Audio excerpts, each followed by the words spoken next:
Mais uma tarde grandiosa da etapa mais esperada do nosso processo de reelaboração dos referenciais curriculares nos municípios baianos. Já trilhamos pelos textos introdutórios, contexto sociopolítico, histórico-cultural e econômico do município de Senhor do Bonfim, formação de docentes, campos teóricos e metodológicos, etapas e modalidades de educação, temas integradores e avaliação educacional. E nós, do segmento fundamental, dos anos iniciais e dos anos finais, estamos muito felizes com a participação de todos e de cada um de vocês. Eu, Gisele, junto com as formadoras Adriana, Veronilde e Viviane, formamos a equipe de formadores dos anos finais, somados a Sara, Joelma e Vandilma, que nesse momento representam os anos iniciais, e as 7 juntas estamos aqui hoje, nessa tarde, representando a Secretaria Municipal de Educação do nosso município. E como é bom, mais uma vez, friso, ter vocês aqui conosco, para concretizarmos esse momento tão grandioso de estudo e escrita por componente curricular. Para ambientarmos a nossa tarde, hoje teremos a conversa com os professores bonfinenses de ciências, refletindo o organizador curricular dos componentes numa perspectiva do desenvolvimento integral dos estudantes. Hoje é a nossa 8ª roda de conversa. E antes de fato, começarmos com a nossa convidada do dia, a professora doutora Gisele Soares Lemichal, vale a pena, e eu convido a vocês a repensarmos, refletirmos um pouco de tudo que aprendemos de forma sintética até aqui. Na primeira live, nós vimos com o professor Jadson Oliveira a importância de valorizar o espaço do outro. A segunda live, com o professor Pascoal, nós refletimos juntos sobre a mudança do tempo. Ele ressaltou que o mundo mudou, e que bom que o mundo mudou. Seguimos com o Pedro Paulo em ensino religioso, que nos fez perceber e reconhecer a dificuldade que nós temos em respeitar o diferente. Ensino religioso não é religião. Geografia com a professora Vanessa, nós vimos que educar é um processo de cidadania política, e a geografia é a chave para emancipar o sujeito protagonista que tanto buscamos nesse processo de educação integral com protagonismo juvenil. Com a professora Miriam, semana passada, nós vimos que o processo de reelaboração curricular, ele tem como foco principal a redistribuição dos conteúdos, valorizando a realidade dos nossos discentes. Afinal, as condições mudam e melhoram quando existe investimento a pequeno, a médio e a longo prazo. Na de língua português, a dupla, Norma e André, os professores, nos mostraram que, para a Norma, fazer currículo é perceber a importância do que está sendo posto, proporcionando as consolidações das competências dos nossos alunos. André, a leitura do mundo antecipa a leitura de palavra, seguindo Paulo Freire. Afinal, a língua portuguesa é viva e se fortalece na literatura marginalizada. Nossa última live de sexta-feira com o professor José Hermógenes, nós vimos que é preciso refletir seriamente, construindo uma identidade positiva na pele, na alma e na luta, excluindo qualquer silenciamento que se reafirme a existência do racismo e da discriminação, bem como a desigualdade. E hoje uma tarde muito construtiva, com certeza, que vai nos ajudar nesse processo de reflexão, construção do nosso referencial curricular bonfinense, como já foi, oficialmente batizado. Sejam mais uma vez todos bem-vindos. A nossa tarde de hoje, como eu já antecipei, nós teremos a colaboração da professora doutora Gisele Soares Lemichal, a professora Gisele, adjunta da Universidade Federal do Vale do São Francisco, a Univasf, doutora em Educação em Ciências pela Universidade Federal do Rio Grande do Sul, mestre em Ensino, Filosofia e História das Ciências pela Universidade Federal da Bahia e Universidade Estadual de Feira de Santana. Gisele também é especialista em Educação Especial, especialista na construção do conhecimento e no ensino de ciências, e licenciada em Pedagogia pela Universidade Estadual do Sudoeste da Bahia, a UESB. Líder do Núcleo de Pesquisa Educação e Ciências, da Univasf, associada à Associação Brasileira de Pesquisa em Educação e Ciências e Associação de Crianças Autistas de Senhor do Bonfim. Gisele possui experiência em educação, ensino, com ênfase em ensino de ciências, atuando principalmente nos temas autismo, didática, ensino de ciências, formação de professores e no campo interdisciplinar. Então, Gisele norteará sua fala. Depois abriremos para possíveis contribuições, inquietações, dúvidas e sugestões que possam existir. Né? Nossa live está sendo gravada para posteriores estudos. Logo, aproveitem essa tarde do nosso 20 de agosto. Sejam bem-vindos. Gisele, pode iniciar. Boa tarde a todos, todas e todes. Né? Gostaria primeiro de agradecer o convite, né, da equipe que trabalha com ciências, da Secretaria Municipal de Educação, da Gisele, da Viviane, da Veronilde, e ainda tem uma outra colega, Gisele. Quem é? A quarta colega? Adriana. Adriana também. Adriana. Muito obrigada. Eu tive mais contato com Viviane, mas, assim, muito legal poder participar dessa construção com vocês, poder ter essa troca.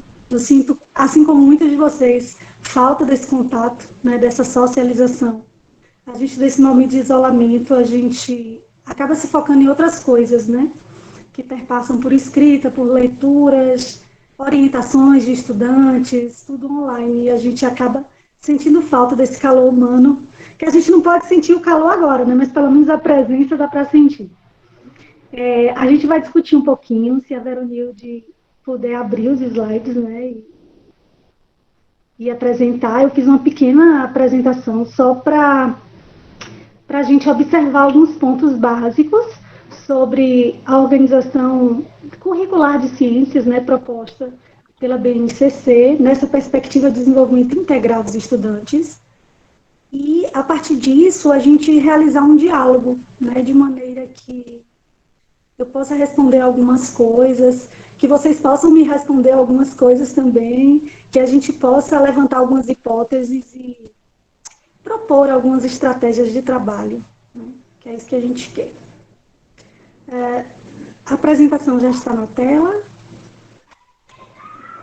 Ok. É isso aí, nossa discussão, né, refletindo o organizador curricular de ciências do município de Senhor do Bonfim, numa perspectiva de desenvolvimento integral dos estudantes. Pode passar.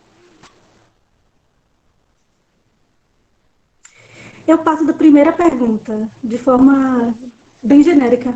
Como é que está a aprendizagem dos estudantes brasileiros a nível mundial? Né? Para quem não me conhece, eu tenho um canal no YouTube que é chamado de Autism Education, da forma como está aqui a descrição do meu nome. E lá, nesse espaço, a gente não tem discutido só sobre autismo, mas também sobre educação, sobre inclusão, e diversas nuances sobre ensino de ciências. Na semana passada, tivemos 2 lives bem interessantes, uma com os professores da Universidade Federal Tecnológica do Paraná, professor João e Marcelo Lambate, onde nós discutimos sobre alfabetização científica, sobre questões sociocientíficas, e eles trouxeram assim, muitas contribuições sobre isso. A live está lá gravada, se vocês quiserem dar uma olhada, é muito interessante. E na sexta-feira da semana passada, tivemos uma live com o professor João Batista Teixeira da Rocha, né, professor da Universidade Federal de Santa Maria. Ele é membro da Academia Brasileira de Ciências, né, e ele falou para a gente sobre a ciência no Brasil e o impacto disso no ensino de ciências, né? E aí ele trouxe os 2 próximos slides, dentre vários que eu vou estar mostrando para vocês, pode passar, com dados do PISA, que, como vocês devem saber, né, é o maior sistema de avaliação usado no mundo, né, para avaliar o desenvolvimento da aprendizagem dos estudantes a nível mundial. E como vocês podem observar no último PISA, na última aplicação, o Brasil esteve entre os países com níveis mais baixos de desenvolvimento, né, na matemática, nas ciências e na leitura. O Brasil está aí em vermelho, aí embaixo, né, no mapa mundi, se vocês observarem. Pode passar. Nesses quadros estão dispostos os países, né, de acordo com a pontuação. Então, quem tem pontuação acima de 5, né, que classificado como 500, né?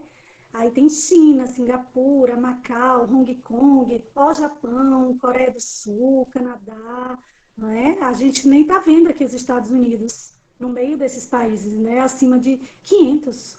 Os Estados Unidos, que são considerados assim top do mundo pelos brasileiros, estão entre os razoáveis, né?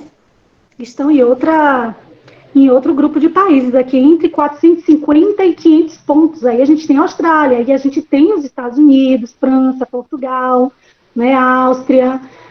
Abaixo de 450, a gente tem outro grupo de países, né, dentre eles a Romênia, a Bulgária, né, o Uruguai, o México, né, alguns países, como vocês estão vendo aí, da América Latina, né, e abaixo dos 401 pontos está o Brasil, com um pequeno grupo de países, dentre eles a Argentina também, né, a Arábia Saudita.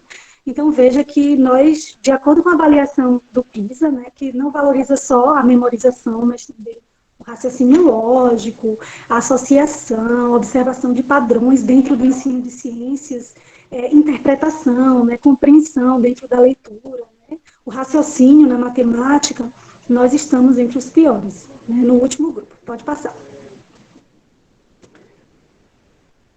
Bom, para a gente pensar como mudar esse quadro do ensino de ciências, e com base nessa ideia e nessa intencionalidade, a gente pensar num currículo de ciências no nosso município, né, de Senhor do Bonfim, e também da região, que é onde a gente vive, né, os espaços que a gente acredita, os espaços que a gente faz mais diferença, né, que nós estamos mais próximos, a gente precisa pensar em algumas coisas, né. Primeiro, o que eu coloquei é o seguinte: o que traz a literatura em educação e ciências? Já há muitas décadas a gente discute em vários autores, como Ana Maria Pessoa de Carvalho, Daniel Gil Pérez, Ático Chassot, Selma Garrido Pimenta, né, Li Schumann, vários autores da pedagogia e da área de ensino de ciências, trazem do que é preciso para que o professor e também o professor de ciências consigam operacionalizar um bom ensino, né? Um ensino que potencialize a aprendizagem dos estudantes. Isso tem sido discutido há várias décadas, né? E aí eles trazem algumas sugestões. A gente sabe que eu não estou falando de Senhor do Bonfim, eu estou falando do Brasil todo, né? A maioria do ensino que é feito aqui no nosso país é baseado na memorização, né? A maioria das aulas é baseada na exposição. Só que durante muitas décadas a literatura fala que esse ensino não funciona. E realmente os resultados de avaliação do ensino, né, a nível nacional e internacional, mostram que nosso ensino não está funcionando bem. Mas o que é que nós temos feito sobre isso? A nível micro, temos o protagonismo de muitos professores que cotidianamente se esforçam muito para tentar mudar esse quadro, mas a nível macro não há um investimento em uma política forte que realmente dê um up na valorização do ensino e dos professores. Até porque o Brasil é gigantesco, né? Já se emprega muito dinheiro em educação e se deveria empregar muito mais, né? E se valorizar muito mais os professores. Uma parte desse dinheiro, em muitos lugares, é mal empregado, então são vários fatores aí que ocasionam que esse ensino não tenha muita qualidade. E também a gente já discute isso há muito tempo, a falta de participação da família no processo educacional dos filhos, né? E esse momento de pandemia tem nos dado a oportunidade de parar, de pensar e de observar o processo educativo formal das crianças e dos jovens e dos adultos. Por quê? Porque estamos todos em casa. E esse processo tem ocorrido no âmbito das nossas casas, dos nossos lares. Então, a partir do momento que a gente fica meses dentro de casa, parados, a gente começa a enxergar o que a gente não enxergava antes. Começa a enxergar o cachorro, começa a enxergar os gatos, começa a enxergar as crianças e começa a enxergar o ensino das crianças, né? E nós somos obrigados a participar desse ensino e a organizar, a estruturar e acompanhar esse ensino, né? Muitos de nós ainda têm que acumular essa tarefa com o cuidado com a casa, com a alimentação, com o esposo, com outros filhos, né? Com o trabalho externo. Então, a gente começa a observar que essa educação que a gente tem feito há tanto tempo, que a gente sabe que não está funcionando, a gente começa a evidenciar por que não funciona, né? E a gente não pode culpar só os professores, né? A gente não pode ficar jogando a culpa sempre em todos nós, professores, né? Porque as próprias políticas elas muitas vezes não dão condições. E muitos artigos que eu leio, das maiores queixas dos professores é a falta de tempo para planejar, ou falta de recursos, ou falta de apoio, ou salas muito cheias, né? E a gente observa que, por mais que estudos mostrem realmente tudo isso, muitas dessas coisas não têm sido resolvidas no passar dos anos, né? Então, é claro que as coisas não mudam somente por conta de vontade dos professores. No meu mestrado, eu fiz uma pesquisa, né? Quando eu cheguei aqui em Bonfim, em 2009, eu resolvi conhecer, né? Como eu vim com a proposta do curso de Ciência da Natureza, junto com outros colegas pela Univasse, e eu resolvi conhecer um pouco do ensino de ciências de Senhor do Bonfim, como é que eu venho trabalhar num espaço e eu não conheço, né, o lugar, as pessoas.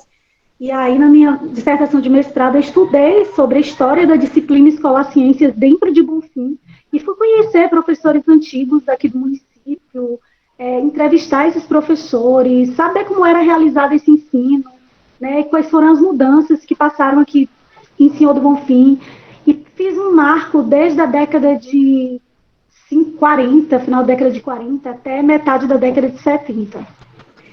E foi observado que nesse período houve no Brasil diversas propostas de reforma do ensino de ciências, mas que boa parte dessas propostas não foram operacionalizadas no município de Senhor do Bonfim.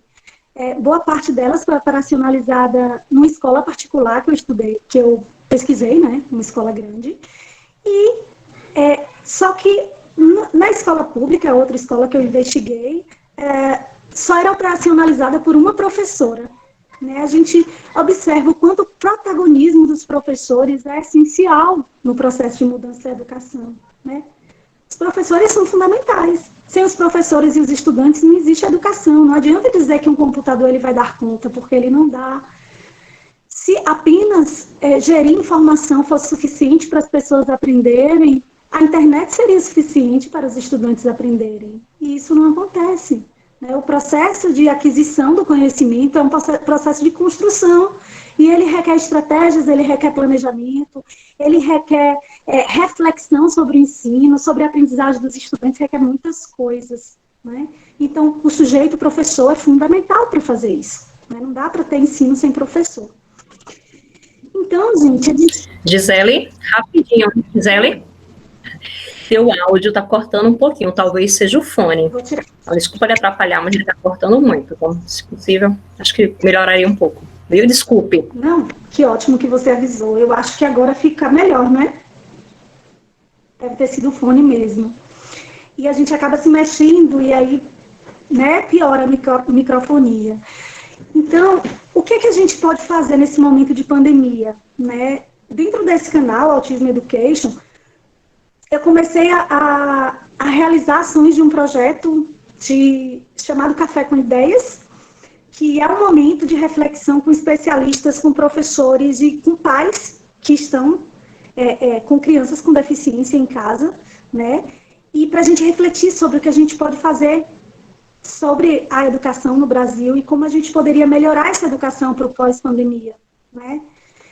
E nesse momento a gente pode revisar o que é que poderia propiciar um bom ensino e verificar depois as possibilidades da gente implementar isso, porque depende de pessoas, né? Tudo depende de pessoas. Então, o que é que a literatura está trazendo sobre o ensino de ciências, de modo geral? São muitas coisas, gente. Eu trouxe algumas pinceladas. Entender a ciência. Entender a ciência é objeto de pesquisa internacional. Existem muitos e muitos e muitos artigos publicados sobre a importância do professor de ciências, principalmente, entender como funciona a ciência. Esses artigos têm mostrado que compreensões inadequadas de ciência, de professores de ciências, resultam em formas de ensino que não funcionam. Ou seja, a compreensão de ciência que o professor de ciências tem influencia na forma como ele ensina ciências. Aí foi verificado que professores que entendem melhor, quanto mais o nível evolutivo de compreensão de ciência dos professores de ciências, maior a possibilidade dele utilizar formas mais construtivistas para ensinar ciências e mais distantes do modelo considerada tradicional. Falando assim, eu acho que todos vocês, né, sabem do que a gente está falando, na perspectiva de Libânio, de Mizukami, né, a tendência liberal tradicional. Então, entender sobre a ciência, né, entender que existem várias ciências, que a ciência não é uma só, as ciências matemáticas, as ciências biológicas, as ciências químicas, as ciências físicas, as ciências do ensino de ciências, a ciência do ensino de ciências, é ciência. Né? Existem pesquisadores que investigam o ensino, né? E eu me coloco dentro desse grupo, porque nós trabalhamos com isso, nós investigamos sobre isso, nós publicamos material sobre o que a gente investiga, sobre os resultados, confrontando com o que outros profissionais fazem também. A ciência, ela não se produz por uma pessoa, ela se produz por uma comunidade de cientistas de cada área. E esses cientistas, eles normatizam, de certa forma, o que está sendo utilizado e o que é mais adequado para cada momento. Né? Então, não existem verdades definitivas na ciência, e é importante a gente entender isso. Conhecer sobre a disciplina de ciências, né? Minha disciplina, ela historicamente, ciências, ela teve várias mudanças. Em cada período histórico, ela teve objetivos diferentes. E hoje, a minha disciplina pretende o quê? Né? Que tipo de sujeito essa disciplina vai ajudar a formar? Né? Conhecer um pouco da pedagogia, a gente precisa entender algumas coisas da pedagogia, algumas teorias da aprendizagem, né? Sobre a organização do trabalho escolar, sobre o planejamento, o que para alguns parece balela, mas grandes teóricos aí da área de educação e até de fora da área de educação falam da diferença do professor saber sobre a pedagogia. Além de conhecer de modo geral, a gente precisa conhecer a pedagogia do conteúdo, porque saber ensinar matemática é diferente de saber ensinar ciências. E é muito perigoso quando a gente vê que muitas vezes o professor tem que assumir disciplinas diferentes e algumas delas não têm a ver com a sua formação e ele não sabe o que fazer com aquela disciplina.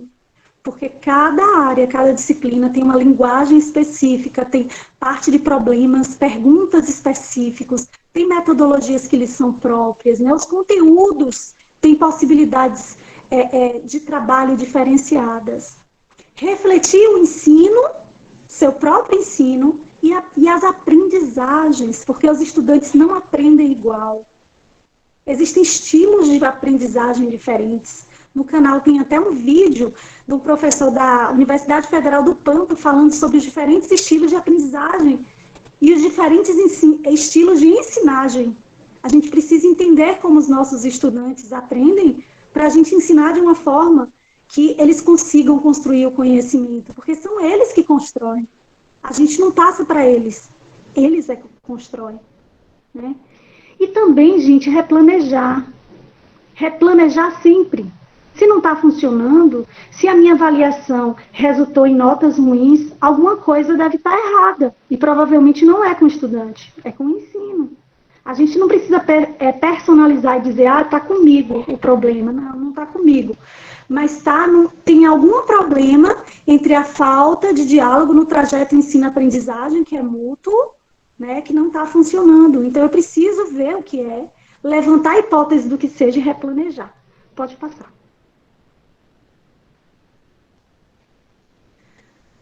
Bom, é um desafio a gente falar sobre currículo, né, dentro da perspectiva da BNCC, esse currículo integral, de formar o sujeito de uma forma integral, né, mas é muito importante, porque o currículo escolar, ele tem um papel muito grande na mudança social.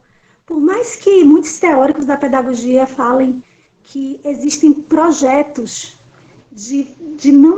projetos que evitam a melhoria da educação justamente para que as pessoas sejam mais facilmente manipuladas, né, politicamente. Mas a escola faz toda a diferença, porque a escola não é só reprodutora da ciência. O papel da escola não é simplesmente informar o que a ciência produz para que os estudantes aprendam e façam parte do mundo, né, da sociedade. Não.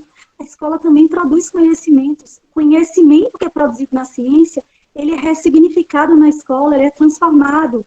Os professores têm um papel grandioso nisso, né? Os professores são protagonistas fundamentais nesse processo. Sem professores, esse processo não ocorre. Aí eu trouxe uma fala de André Cherbel, uma fala não, né, uma citação, do livro de histórias, de um artigo importantíssimo dele, de histórias das disciplinas escolares, que vai retratar o poder da escola e o poder das disciplinas. Aí eu vou ler aqui para vocês, tá? Porque são criações espontâneas e originais do sistema escolar, é que as disciplinas merecem um interesse todo particular. E porque o sistema escolar é detentor de um poder criativo insuficientemente valorizado até aqui, é que ele desempenha na sociedade um papel qual não se percebeu que era duplo. De fato, ele forma não somente os indivíduos, mas também uma cultura que vem, por sua vez, penetrar, moldar, modificar a cultura da sociedade global. A escola é formadora de cultura, gente. Cada escola tem sua cultura escolar, né? E ela contribui definitivamente para a cultura de uma sociedade maior, principalmente da nossa sociedade bonfinense e da região. Então, a responsabilidade que nós temos na formação e nas vidas das pessoas da região é gigantesca, né? É imensurável. Pode passar.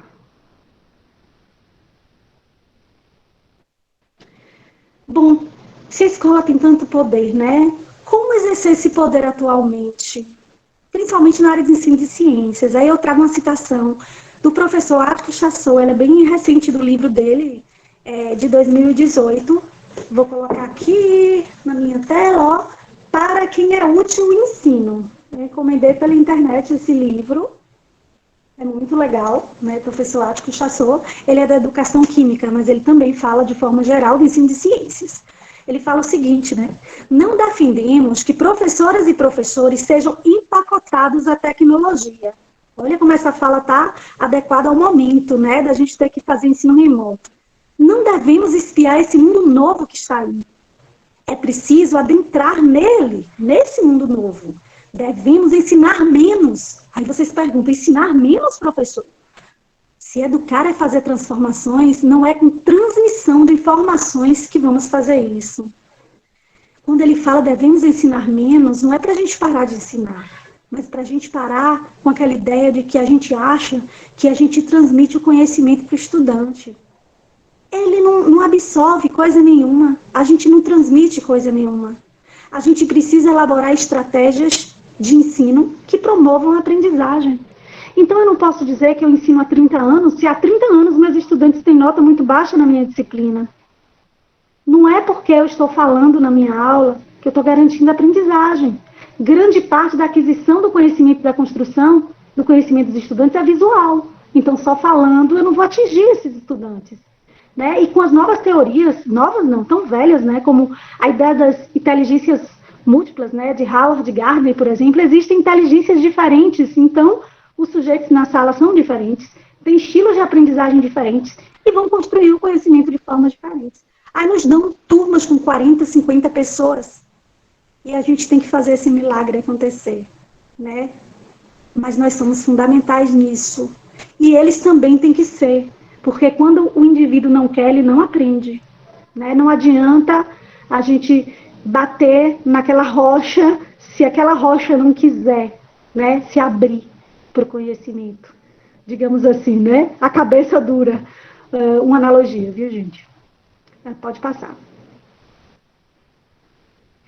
Bom, vimos até agora com base, né, nas teorias, na literatura, e a gente sabe que as adequações da literatura para a realidade, elas são muito diferentes, nem tudo que a gente lê, a prática, né, corresponde, e a gente tem que ser maestro nessa arte de criar oportunidades para o estudante aprender, né?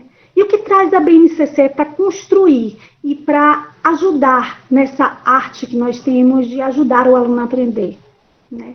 A BNCC fala o seguinte, na parte de ciências, né?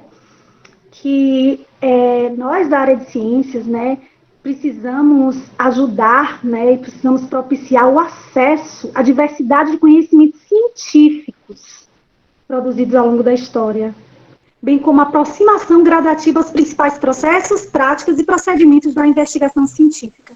Como é que eu vou fazer o meu estudante ter acesso a ciência se eu não sei como a ciência funciona? Tá aí que a parceria com a universidade nesse momento é fundamental. Não que a universidade saiba e o professor não saiba, mas para dar as mãos, para pensar em formas de ajudar os estudantes a ter uma alfabetização científica desde cedo. A BNCC está aí falando que a gente precisa alfabetizar cientificamente os nossos estudantes. Então, a gente precisa entender melhor a ciência para poder ajudar o nosso estudante a entender melhor a ciência. Eu acho que nessa jornada a gente tem que dar as mãos, porque ninguém sabe mais que ninguém. O papel da universidade não é produzir conhecimento e o da escola reproduzir. Não, a escola, como o Chervel falou, é produtora de conhecimento, sim. A universidade no Brasil, ela produz ciência, mas a educação escolar, a disciplina escolar e o conhecimento escolar é produzido dentro da escola. Uma outra coisa que o BNCC fala é que eles sejam progressivamente estimulados, os alunos, os estudantes. Eu nem gosto muito de alunos, porque alunos é sem luz. A gente já acostumou a falar, por isso que a gente fala tanto, mas o aluno tem muita luz. Hoje a gente sabe que ele tem muito, ele sabe muito, Tem coisa que ele sabe mais do que a gente, Então a gente tem que fazer com que eles se sintam estimulados e apoiados no planejamento e na realização cooperativa de atividades investigativas. Para isso, a gente tem que mudar a nossa forma de ensino. Para isso, a gente tem que repensar o estudante como alguém que tem que produzir, como alguém que tem que participar da aula, E eles não estão acostumados. A gente sabe disso. Quando a gente inventa uma aula diferente, muitas vezes eles falam: professora, que horas vai começar a aula? Porque a aula para eles é sentar, ouvir e responder exercícios. E a gente sabe que é assim. Então, essa cultura foi implementada na escola há décadas. Mas só nós, professores, que podemos mudar isso. Pode passar.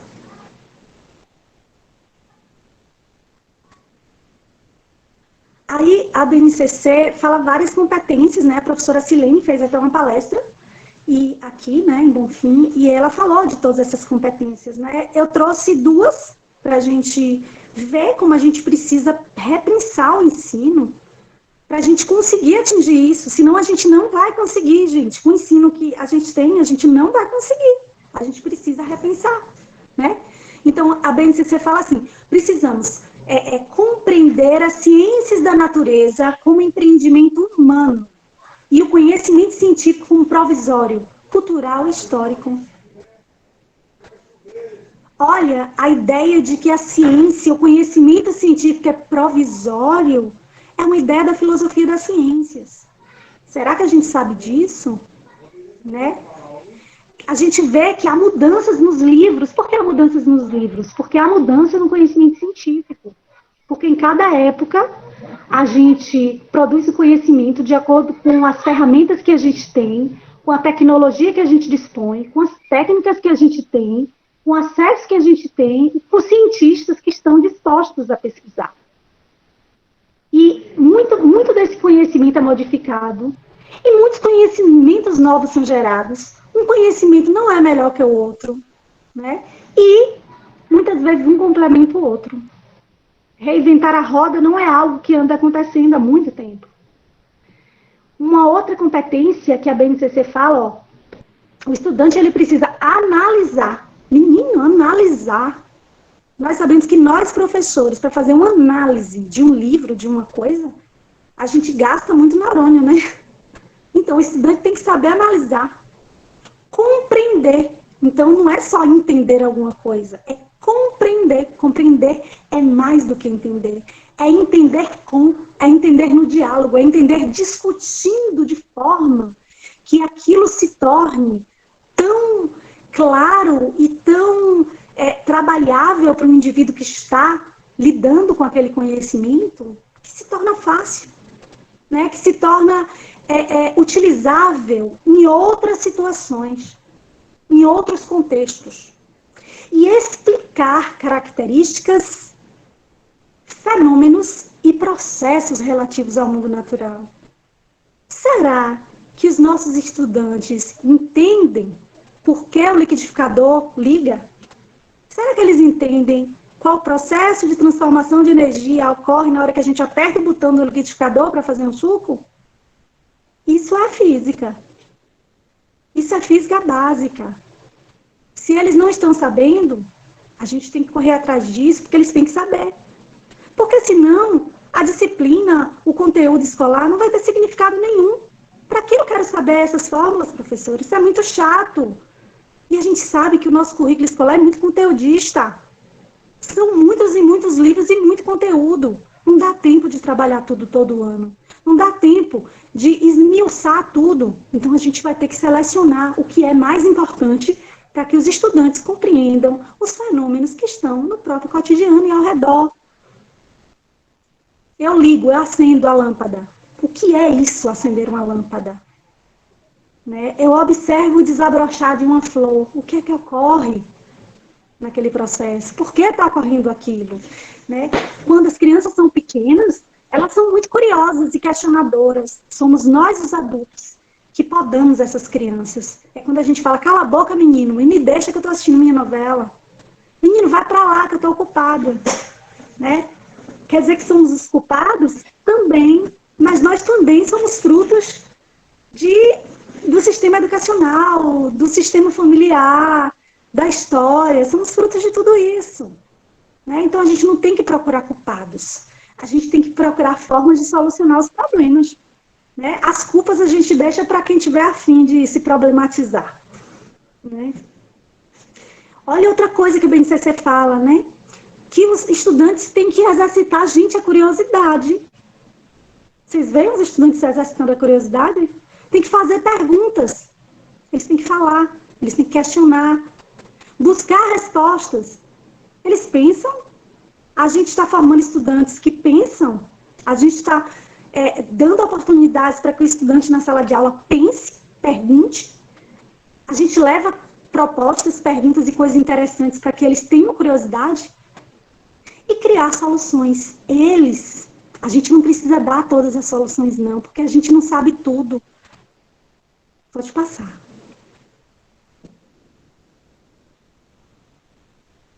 Dá mais uma clicada.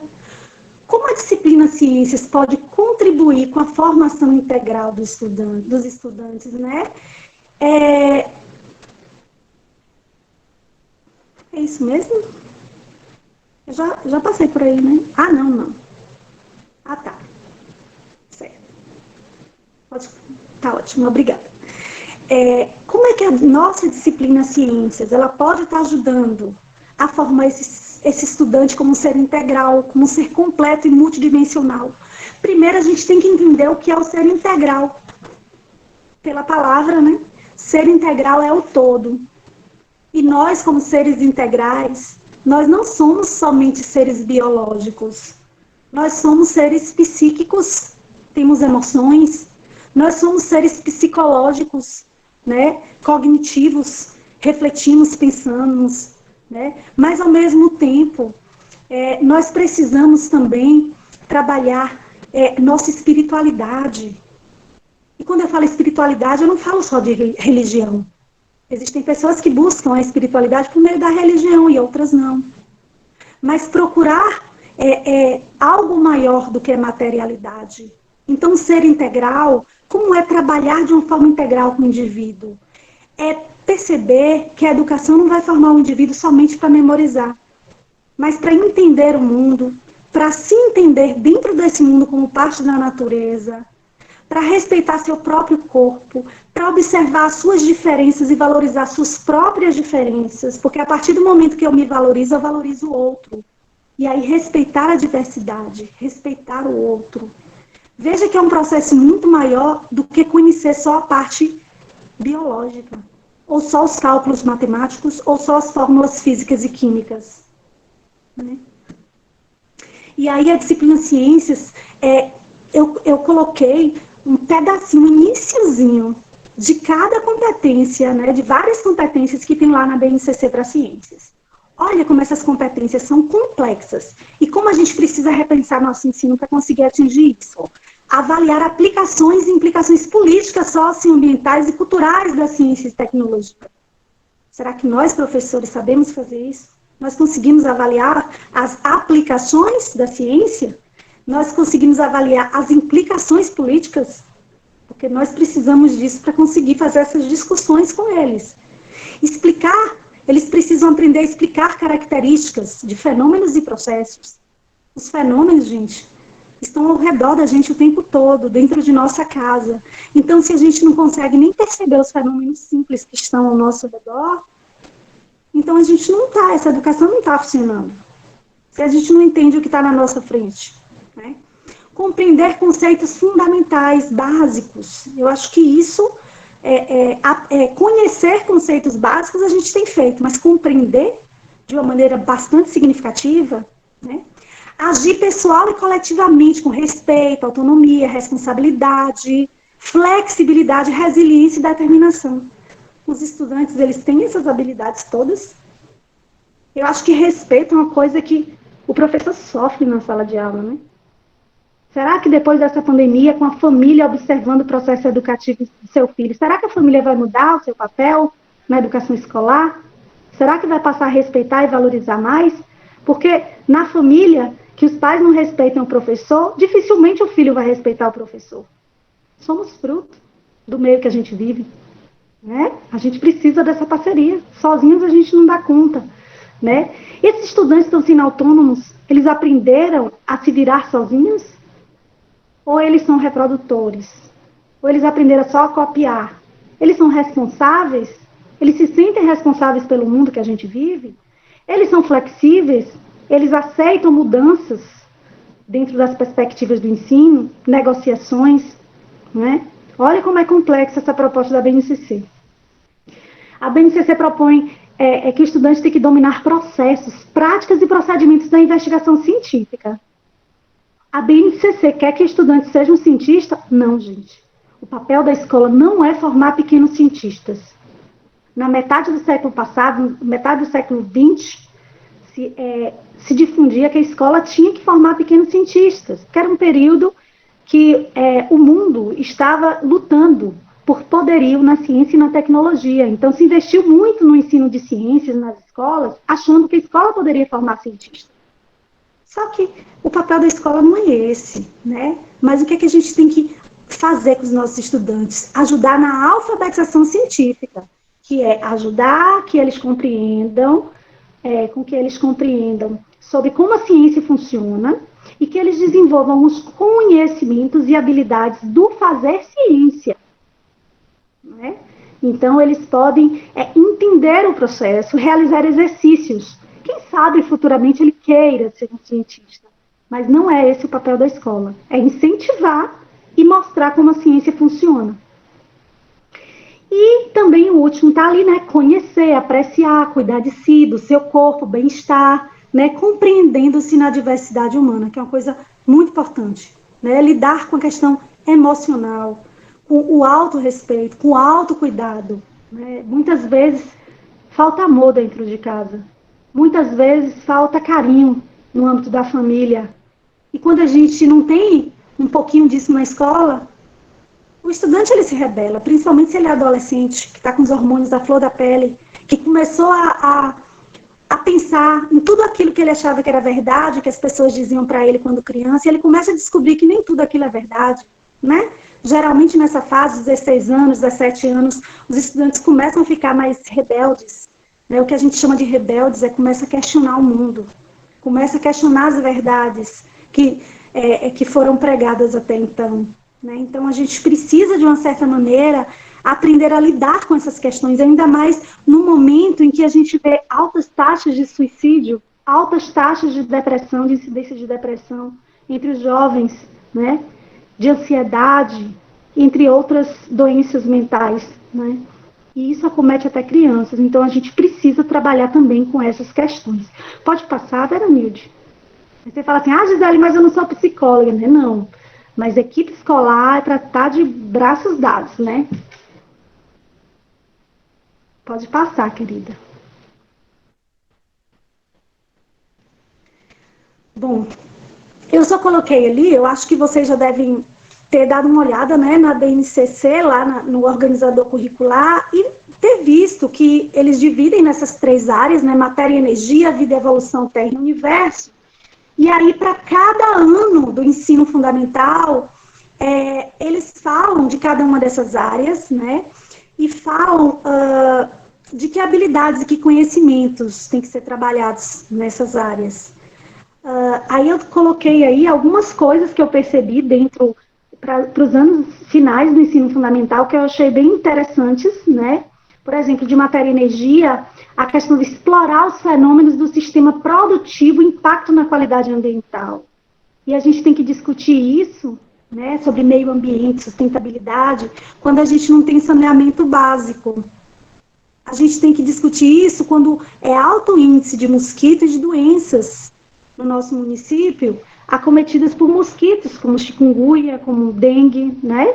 Essas doenças que acometem tanto aqui na região. Mas a gente precisa, porque a mudança social parte muito da escola, como a gente viu, né? O aprofundamento das temáticas iniciadas nos anos iniciais, né? A construção de modelos explicativos. Olha que legal a gente pensar nos modelos da ciência. O que está ali no livro, gente, a ciência trabalha muito por modelos. Não é quando a gente estuda aquelas substâncias químicas, a gente não está estudando, na verdade, quando a gente vê a nível microscópio e o aluno microscópico e o aluno vê a figura no livro, ele está vendo um modelo. É importante que os alunos entendam que a gente trabalha em sala de aula com modelos explicativos e que esses modelos podem ser modificados de acordo com os avanços da própria ciência. Sobre vida e evolução, né, tem muita coisa sobre vida e evolução, né, reconhecimento das relações na natureza, participação do ser humano como ser da natureza, na nossa região é riquíssima, né, a gente precisa entender o clima, né, a vegetação da nossa região. Eu já conheço professores que já fazem um trabalho muito legal, né, dentro das escolas, com a história de Senhor do Bonfim, né, como o município foi se desenvolvendo, né, enquanto cidade, a urbanização, né, e é importante a gente trabalhar dentro dessa perspectiva, inclusive não se fechar na nossa disciplina. Está aí a importância de um trabalho interdisciplinar, está aí a importância de um professor tentar ajudar o outro para tentar ajudar o aluno a aprender. É difícil porque é difícil a gente conseguir se encontrar e combinar as coisas, né? E realizar as atividades de uma forma planejada, combinada, porque grande parte da interdisciplinaridade se dá mais no planejamento do que na operacionalização, né? Dado que nem todos, a gente não tem aula ao mesmo tempo, da mesma disciplina, na mesma turma. Mas, dentro dessa perspectiva de trabalhar o nosso meio ambiente da região, a vegetação da região, né? Uma colega minha, ela fez um trabalho analisando desenhos de crianças sobre a natureza, crianças daqui da região. E elas desenharam, por exemplo, quando desenhava árvores, desenhavam macieiras. Por que, querido, você está desenhando macieiras? Tem um buzeiro para tudo quanto é lado na nossa região. Porque a gente precisa trabalhar coisas da nossa região, né? A escola é a segunda fonte socializadora da criança. A primeira é a família. Então, se a família não fez e a escola não faz, aquela criança vai continuar desenhando só macieira, né? A gente precisa nomear o mundo para a criança, né? Mesmo no ensino fundamental, a gente precisa dar nomes às coisas e trazer as coisas de nossa região, para que ele valorize essas coisas, né? E para que ele seja um cidadão daqui, se sinta identificado com a região, se sinta responsável. E aí a gente começa a construir uma consciência política, né? Uma consciência cidadã no indivíduo. É de coisas pequenas, é do pequenininho. A ideia de estudar o corpo humano como um todo, dinâmico e articulado, né? Quando a gente estuda o corpo humano, a gente estuda muito separado, claro, porque tem muitos processos em cada pedaço, né, em cada sistema do corpo, mas é importante a gente mostrar de alguma forma, trabalhar de alguma forma, o quanto as partes são interconectadas para que o todo funcione. E o quanto nós, seres humanos, também somos interconectados no mundo. O quanto as nossas ações, inclusive em relação ao meio ambiente, influenciam coisas que acontecem em todo mundo, né? As pessoas precisam entender a complexidade, o que se chama de teoria do caos, né? Não sei se vocês já viram a ideia de que o bater das asas de uma borboleta em um lado do mundo pode causar um tufão do outro lado do mundo, né? De que na natureza tudo é conectado. Né? Tudo é conectado e nós somos responsáveis e irresponsáveis por tudo que acontece. Né? Outras questões interessantes que a BNCC traz ainda nessa área, na vida e evolução, a saúde individual e coletiva. Olha, que temática importantíssima para a gente discutir nesse momento, né? Esse momento do vírus, né? Do Covid-19, da doença que está aí disseminada. Né? Entender a nossa responsabilidade individual sobre a saúde coletiva. Com certeza, boa parte da população não teve esse conhecimento. Porque no centro de Senhor do Bonfim, muita gente sem máscara, muita gente com a máscara aqui na boca, né? Isso é uma falta de preocupação com a saúde coletiva e até com a saúde individual. Né? Então, a gente, como escola, como transformadores da sociedade, a gente precisa fazer isso, né? Dentro de nossa responsabilidade social enquanto educadores. Né? Sobre adolescente e sexualidade, que é um tema que muitas vezes ele é problemático de se trabalhar, porque as pessoas muitas vezes não se sentem seguras para estar discutindo isso. Né? Muitas famílias geram polêmica com esse tipo de discussão, mas em cada nível de ensino, a criança precisa ter algum nível de conhecimento sobre o seu corpo, sobre reprodução, sobre não só a parte biológica, mas também a parte da sexualidade envolvendo a questão das emoções, do autocuidado, do respeito pelo outro. Tudo isso faz parte, né? De sua identidade de gênero, são questões muito complexas, né, que daria muitas e muitas lives sobre isso. E eu não quero adentrar, porque a gente ficaria facilmente às 3 horas só discutindo esse ponto. Uma outra temática, Terra e Universo, ele colocou várias coisas interessantes para a gente discutir nos anos finais, né? Estudo de solo, ciclos biogeoquímicos, que a gente já faz há muitos anos. Esferas terrestres no interior do planeta, clima, efeitos sobre a vida na Terra, modelos, explicações de fenômenos envolvendo astros, Terra, Luz, Sol. Gente, em ciências, é muito legal trabalhar esse tipo de coisa com modelos didáticos. É muito legal trabalhar essas coisas com experimentação. É muito legal trabalhar essas coisas com jogos didáticos. Tem formas muito legais, né, e atrativas para trabalhar esse tipo de conteúdo aí que está proposto pela BNCC. Pode passar, Veronilde? Aí eu coloquei exemplos, né, como está lá na BNCC, para quem nunca abriu lá, que for abrir, entender um pouquinho, né, que eles estão dividindo nessas unidades temáticas, né, matéria e energia, vida e evolução, terra e universo, e aí eles mostram cada objeto de conhecimento, que são assuntos dentro de cada uma dessas áreas, e as habilidades que a gente tem que trabalhar de modo comum no Brasil todo, sobre cada um desses assuntos, né, sobre cada um desses assuntos dessas áreas. Aí eu coloquei alguns como exemplos, né, meninas, fiquem livres para depois socializar os slides com quem quiser, tá bom? Baixar os slides para ler devagarzinho, eu não quero gastar muito tempo com essa parte, mas tem aí alguns exemplos do que tem lá, por exemplo, matéria e energia do 6º ano, tem como objeto do conhecimento misturas homogêneas e heterogêneas. O tema misturas é muito legal para trabalhar experimentos, né? Aí ele fala como habilidades, selecionar métodos mais adequados para a separação de diferentes sistemas heterogêneos a partir da identificação de processos de separação de materiais. É tão legal trabalhar substâncias, né, com coisas que tem em casa, trabalhar misturas, com coisas do cotidiano, né, com a química da cozinha, com coisas que não são perigosas, né, com produtos, com substâncias que não são perigosas, estimular o estudante a fazer essas misturas, observar as fases, tentar separar, levantar hipóteses de como eles poderiam separar essas substâncias. É muito gostoso fazer isso e vai fazer o estudante pensar. A gente precisa trabalhar e o pensamento do estudante, ele precisa aprender a pensar para que mais tarde ele possa ser esse sujeito cidadão, integral, que a gente tanto quer, né? Aí, vida e evolução, eles, como objeto do conhecimento, eu destaquei programas e indicadores de saúde pública. Gente, que conteúdo fantástico para a gente trabalhar nesse momento, né? Olha, interpretar condições de saúde na comunidade, cidade ou estado, com base na análise e comparação de indicadores de saúde. Nesse momento de pandemia, eles podem procurar na internet dados que estão sendo disponibilizados o tempo todo, ou naquele Google Formulários, que é gratuito. Os estudantes podem fazer pesquisas, né?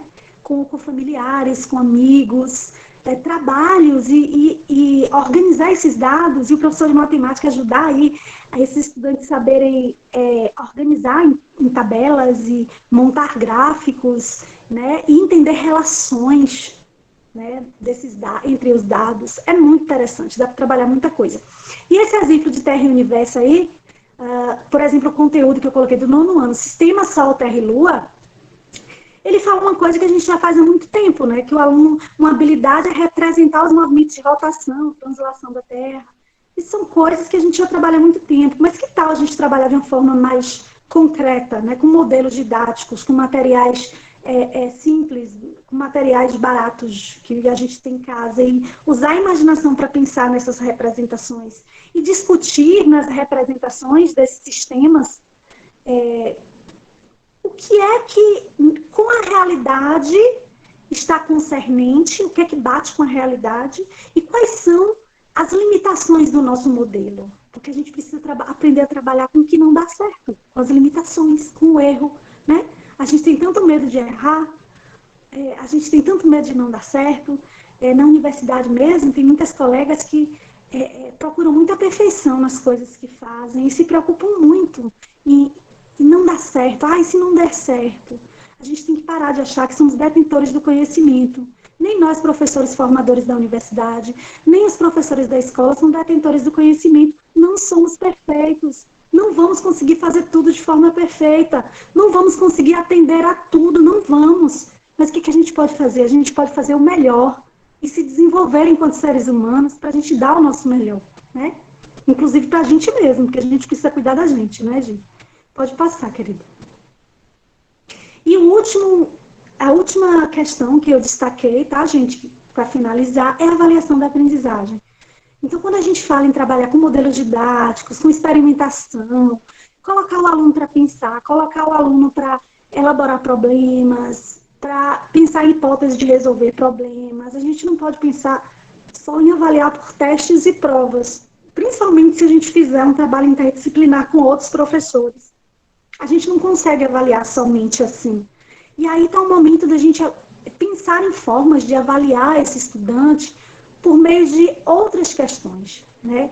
E tentar elaborar formas e instrumentos de avaliar em que a gente possa observar o aprendizado de cada estudante. É difícil, mas a gente precisa saber o que eles ainda não sabem. Então, se a nota foi ruim, é porque eles não sabem, e a gente precisa inventar uma outra forma de trabalhar aquilo, porque eles não aprenderam. Não adianta a gente só ficar passando para frente. É nossa responsabilidade, né, lidar com o processo de ensino-aprendizagem.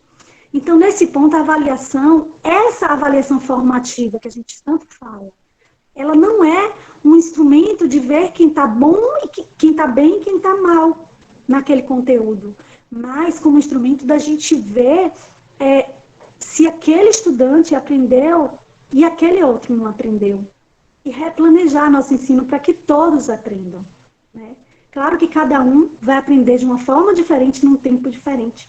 É por isso que eu volto a dizer, e meu ex-orientador de doutorado, o professor João Batista, dizia, e ele briga muito em relação a isso, briga no bom sentido, e na palestra dele de sexta-feira no canal, ele deixou bem claro. Nosso currículo é muito conteudista. A gente precisa priorizar algumas coisas para que os estudantes realmente aprendam, né? Eu acho que uma dica legal é a gente se inscrever no Enem e ver se no ensino da época a gente aprendeu alguma coisa, né? Eu deixei algumas referências para quem quiser buscar artigos e livros para estar lendo, né? A Veronilde pode passar os 2 últimos slides. Agradeço, estou aberta aos diálogos agora. A live é toda de vocês. A live é nossa, né? Não nossa Gisele falando, mas nossa de uma forma geral falando. Temos algumas indagações, algumas contribuições. tem a colega Sirlene Teixeira, a Joelma Dias, que já fizeram algumas pontuações em... a Joelma mais relacionada aos anos iniciais, né, porque nós temos uma gama de professores pedagogos, então existe essa preocupação maior, segundo a fala de Joelma, que vai falar um pouquinho daqui a pouco para a gente, sobre esse professor que ele não está tão focado para essa nova BNCC relacionada à ciência. E a Sirlene Teixeira também, que eu acabei anotando aqui agora, ela fala da questão interdisciplinar. E aí, enquanto as inscrições começam, né, eu pedi que vocês façam suas inscrições, na parte de bate-papo, a gente vai mediando em blocos de 3 ou 4 pessoas, a gente começa a pensar nessa tarde de hoje, né, uma tarde bem inquietante, reflexiva e muito, quer dizer, ele traz para a gente indagações diferentes do que a ciência traz com a BNCC hoje.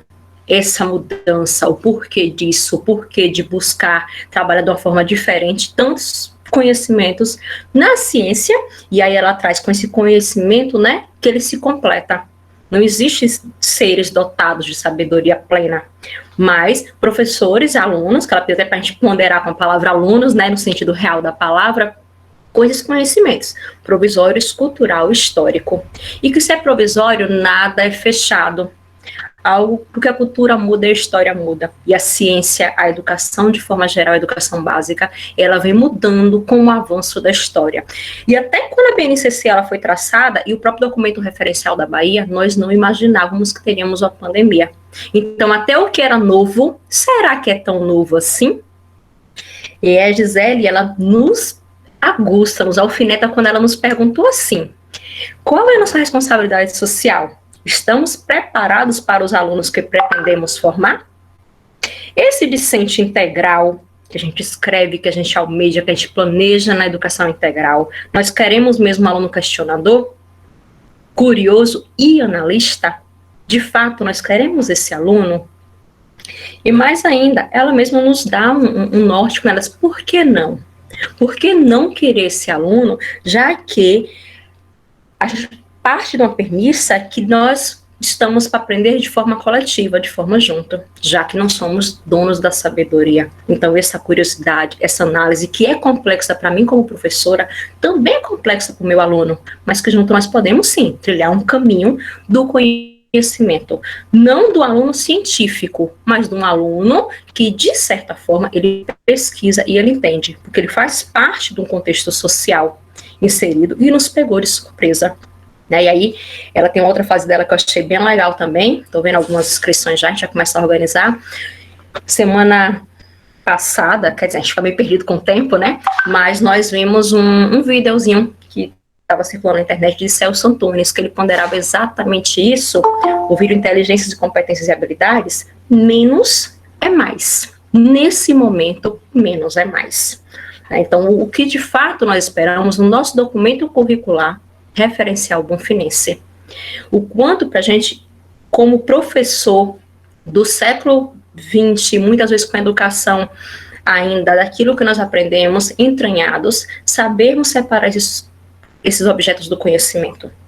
Né? O que de fato eu espero do meu aluno, o que eu quero do meu aluno, e onde é que eu posso de fato chegar. Esse é o momento de escrita do nosso município. Nós temos uma autonomia, não total, mas parcial, em elencarmos, sim.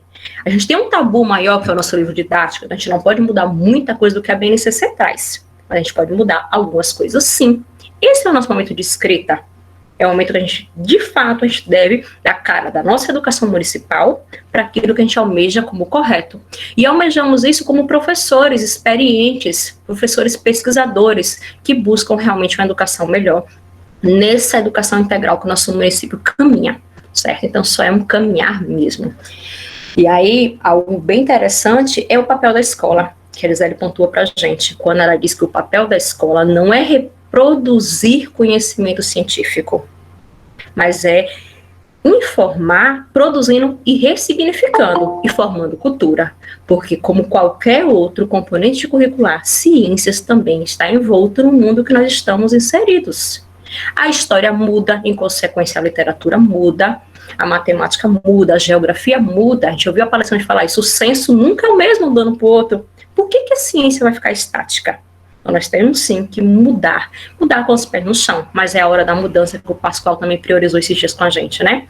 Então, como tem algumas pessoas já inscritas, a gente vai tentar seguir a ordem, a cada 4 pessoas, com um bloco de 4 pessoas, a gente abre e vamos continuar nessa nossa live, né?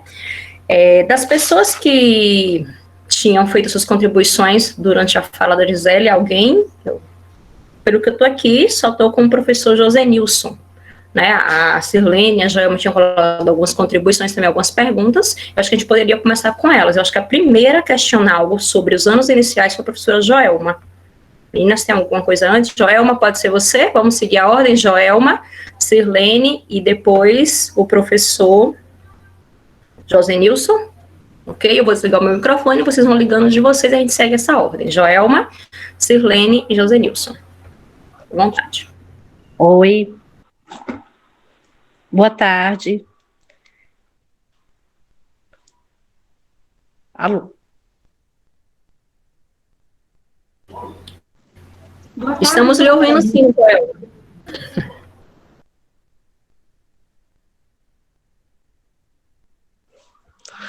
Olá, boa tarde. Vocês estão me ouvindo? Boa tarde. Ah, tá. Estamos... Dá impressão, quando fica o silêncio, dá impressão que vocês não estão me ouvindo. Então, é só uma provocação. Assim, não é a professora, mas junto com o nosso grupo de professores, em relação ao ensino de ciências, em relação à questão da formação continuada, que a gente tem que a gente sente muita falta, né? Nós tivemos, no primeiro momento da minha experiência como professora e como coordenadora também, foi a iniciativa daquele pacto pela alfabetização, que iniciou um trabalho bem, vamos dizer, bem tímido com as ciências naturais no ciclo de alfabetização, né, e como fazer essa ciência no percurso histórico e nos diferentes espaços de educação, mas foi tão rápido, mas ao mesmo tempo tão formativo, e a gente sente, agora, a gente sente muita falta da formação continuada quando a gente pega o organizador curricular de ciências, e quem não tem a formação na área, que é o caso de 100%, pelo menos eu não tenho conhecimento que a gente tem um professor com formação em ciências, né, e que esteja atuando nos anos iniciais ou na educação infantil. Se tiver, vocês me digam, porque eu realmente não tenho conhecimento. E aí a gente sabe de toda a diferença que faz a formação, seja a formação do professor e também a falta que a gente sente da formação continuada. E aí, na hora de fazer, de pensar nesse organizador curricular que traz, que o documento traz, o referencial da Bahia traz para a gente, ao mesmo tempo a gente pensa, como é que eu vou contribuir, né? Que a gente tem a nossa experiência, a gente tem essas vivências, mas a gente sabe que um professor com formação faz toda a diferença. É só uma reflexão em relação ao pedagogo, que tem que dar conta de todos os componentes curriculares. À medida que ela estava falando, assim, o que eu ia compreender de quão grande, que precisa ser grande o conhecimento, e essa referência, e essa contextualização, e esse uso das atividades lúdicas e das atividades da compreensão da ciência, como fica mais fácil, tenho certeza que já conseguiu processar de outro jeito quem tem a formação específica em ciências. Vocês me entenderam? Parece que eu estou meio... A gente lê tanta coisa, vê tanta coisa, parece... Eu não sei se eu me fiz ser entendida, mas eu só quis dizer... Aqui não é nenhuma pergunta, é uma reflexão mesmo que nós, professores, precisamos fazer, e assim, de quanto a gente precisa de ajuda, principalmente nos anos iniciais. Porque nos anos finais, a maioria dos professores que trabalham por ciências já tem uma formação acadêmica. É isso. Antes, já acho que depois a Gisele faz essa organização por bloco, mas eu creio que a gente conseguiu compreender sim. E aí a gente fez até uma ressalva maior, aproveitando a sua fala, no que tange a questão de avaliação e formação continuada, porque quando a gente parte para escrever o documento referencial curricular, que a gente fala em avaliação, ou a questão do jogo lúdico, e dessa formação nossa como professor, é isso que a gente tem que pontuar também no nosso documento, né? Sirlene, pode abrir seu microfone.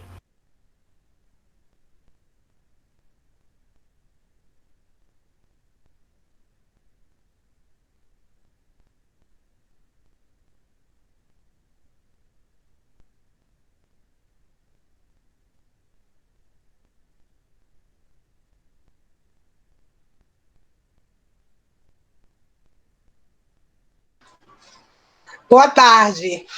Quem vai abrir sou eu. A Sirlene está demorando. Olha, é o seguinte.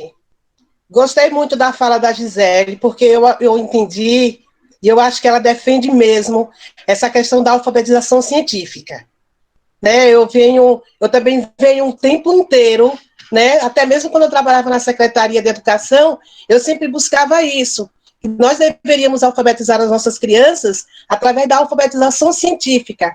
E que nós tínhamos um instrumento muito importante, que era a questão das ciências hoje. A Secretaria da Educação tinha essa assinatura dessa revistinha, e era ótimo para a gente estar alfabetizando os nossos alunos. Senti falta das séries iniciais, porque a propaganda da live era para séries iniciais e finais, mas Gisele só falou das séries finais, né? Os organizadores lá, curriculares das séries finais. Outra coisa é a questão do porquê, que a gente tem que instigar as crianças a buscarem o porquê, a fazer o porquê. Inclusive, essa semana mesmo, eu estava conversando com os meus alunos, aquele joguinho de uns videozinhos da Kika, que é maravilhoso, os videozinhos da Kika. De onde vem o leite, por que eu espirro, por que eu fico tonta, né? Por que eu fico tonta quando alguém me roda? Então, e quando eles ficam procurando saber o porquê das coisas, né? Eles se interessam mais. Outra coisa que ela falou também sobre essa questão da ajuda da universidade. Porque eu acho que o ponto fraco que tem aí nessa questão toda é que nós, enquanto professores, nós também não fomos alfabetizados dessa forma.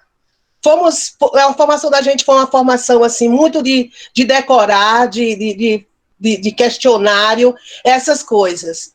Mas eu acho que ainda dá tempo a gente mudar essa nossa metodologia. Né? Eu acho que dá tempo ainda, a gente ainda tem tempo. Eu mesmo estou perto de me aposentar, mas eu procuro, né, sempre trabalhar com os meus alunos dessa forma, instigando, eles buscando o porquê das coisas, não dando as respostas todas, porque é como você fala mesmo, nós não somos os sabedores de tudo.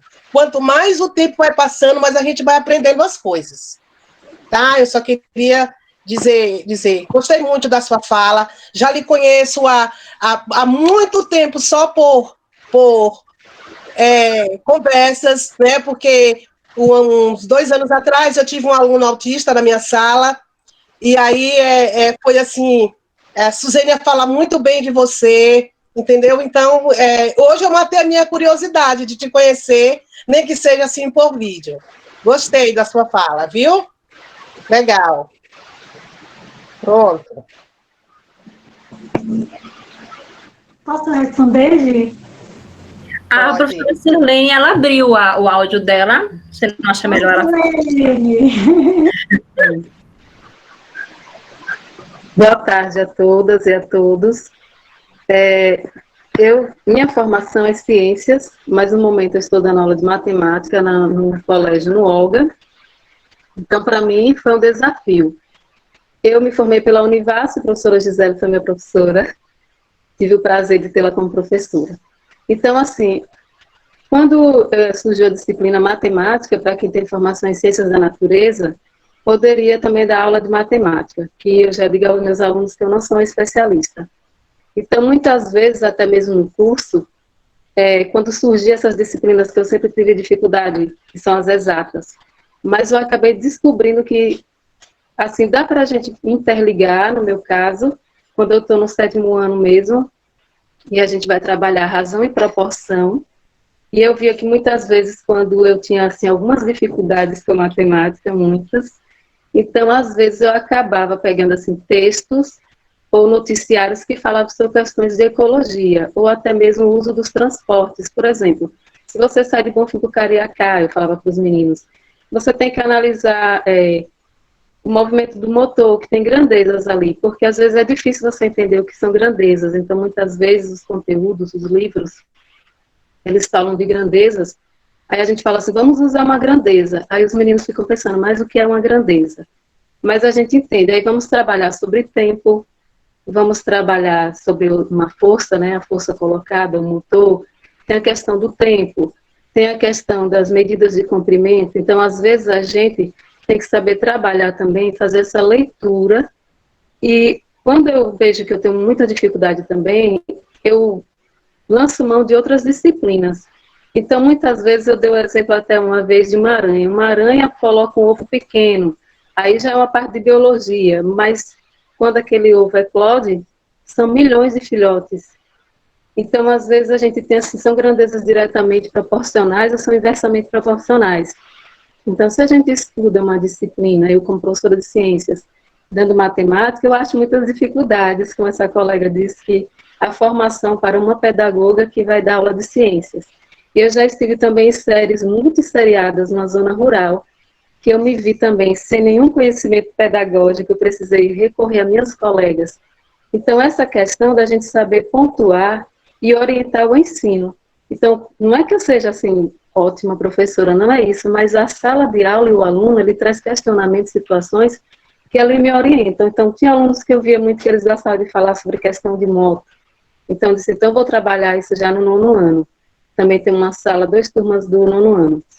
Vou trabalhar aqui questões de, já que gostam de andar de moto, qual é a grandeza que você utiliza? Isso é matemática, mas aí eu já, como estão indo para o ensino médio, a gente pode pensar como trabalhar a iniciação à física. Agora mesmo, nessa unidade, agora em agosto, nós teremos que trabalhar sobre notação científica. Então, notação científica, trabalhando biologia, eu peguei na época, no início do ano, quando estava tendo aula antes da pandemia, na abertura do livro tinha uma célula, a divisão da célula. Então, aquilo ali, a gente pegou de uma esfera menor para produzir numa escala maior para trabalhar com a célula. Pode ser por modelagem, como o Gisele falou. Então, isso tudo são grandezas, são vertentes diretamente ou inversamente proporcionais, a gente trabalha a notação científica, às vezes para botar numa escala maior, e às vezes para transformar numa escala menor, quando a gente quer trabalhar a questão dos planetas. Então, assim, essa para colocar como eu, Sirlene, professora de ciências, trabalhando matemática, então hoje, trabalhar essas questões sobre grandeza, notação científica, eu já começo a explorar um pouco no 9º ano a questão da física, iniciação ao 1º ano. É um pouco, eles meio que se assustam, mas eu também sempre digo a eles as questões de tomar nome aos termos. Eu sempre digo assim, tome nota, esse nome aqui faz parte de tal disciplina. Não é querer desvincular uma disciplina da outra, mas assim, ajudar na compreensão. Porque nos cálculos de matemática, tinha umas vezes questões que diziam assim, se um avião, então eu digo, se a gente vai lá para o português, a gente vai entender que isso aqui é uma hipótese. Então você vai usar aquelas grandezas de hora que foi aumentando, para você ver como ele percorria aquele percurso e em quanto tempo ele chegava. Então, eu, quando estou muito angustiada, eu sempre recorro às outras disciplinas, eu pego modelos, exercícios, mesmo de geologia para trabalhar matemática, ou de geografia, ou mesmo nessas de notação científica, para já adentrar um pouco nas questões de física, que eles têm tanto medo, e às vezes a gente precisa realmente explicar os fenômenos e estar assim, observando bem a natureza para saber explicar aquela teoria. Era isso que eu tinha a dizer e falar que para mim, dessa forma é mais fácil, porque eu não sou especialista em matemática, então as angústias são grandes. Mas algo que eu sempre aprendi é que a sala de aula é que me dá a resposta para saber como eu trabalhar, porque se eu for sozinha, eu não consigo. Espero ter contribuído. Obrigada.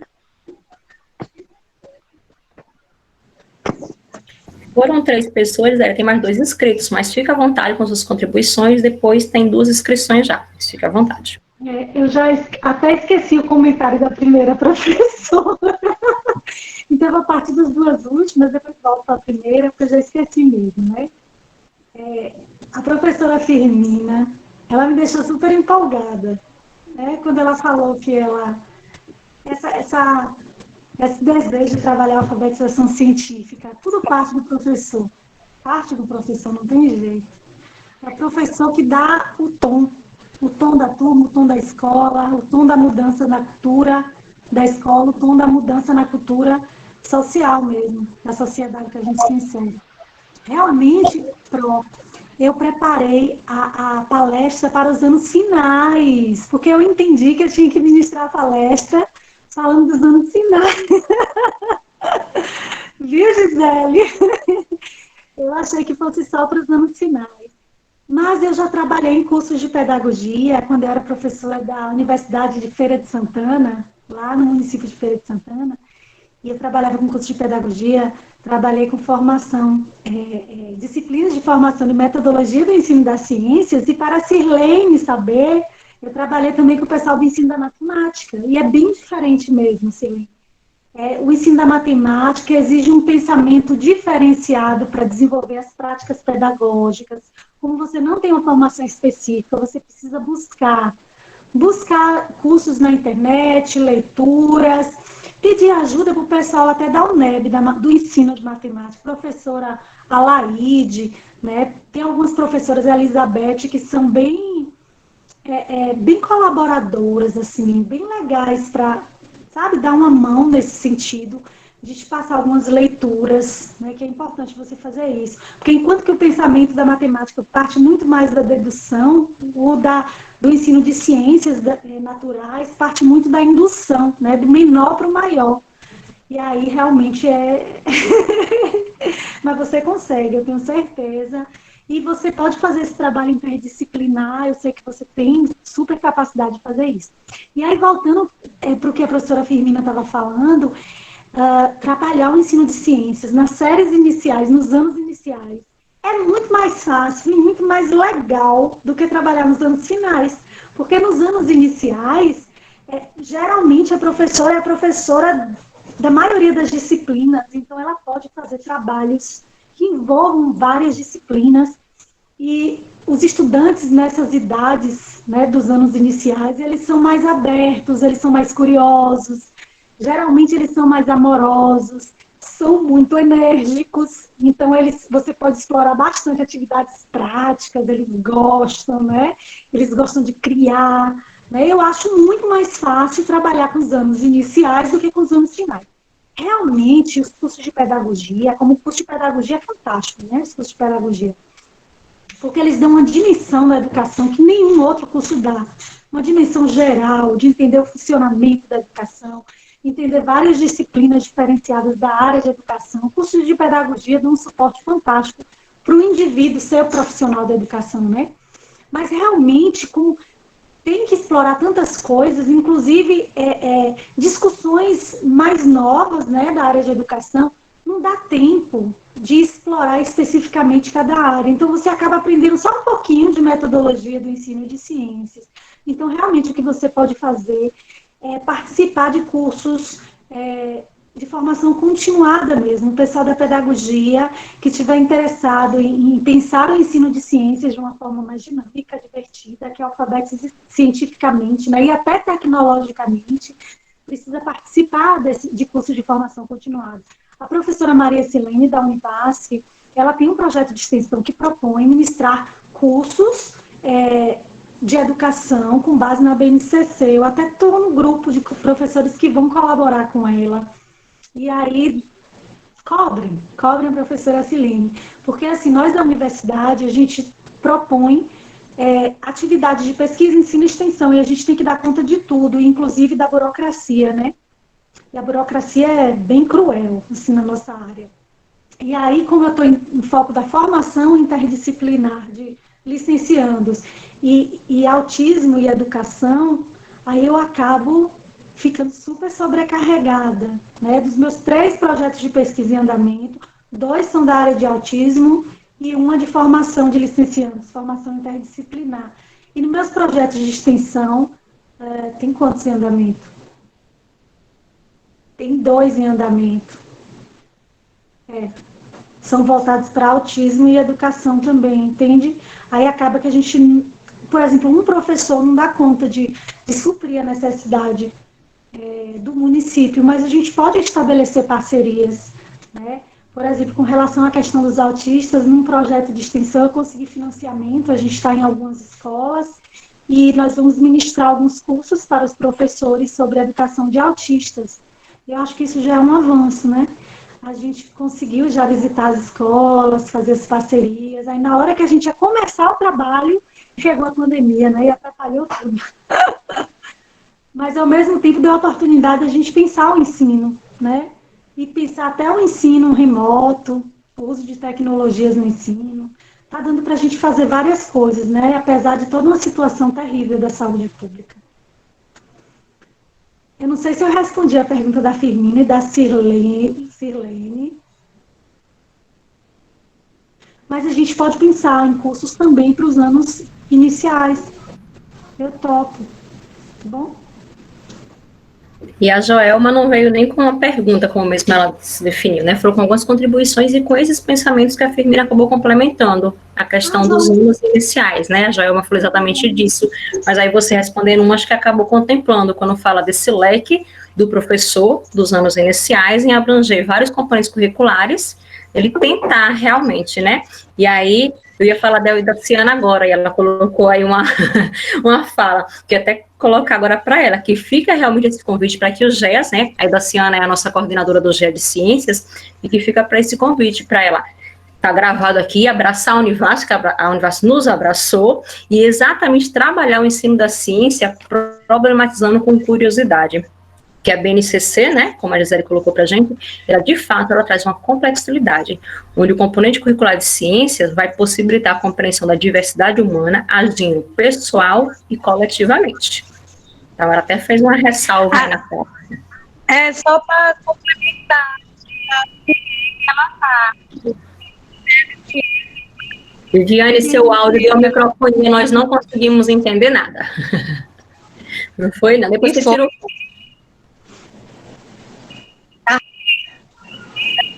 Seu áudio e sua imagem estão assim um pouquinho complexos, igual as ciências. Nós temos 2 inscritos, enquanto a Viviane se arruma ali com o fone. Deixa. Então, o professor Josenilson e a Sandra Natália, por favor, fiquem à vontade. Boa tarde, eu sou Josenilson.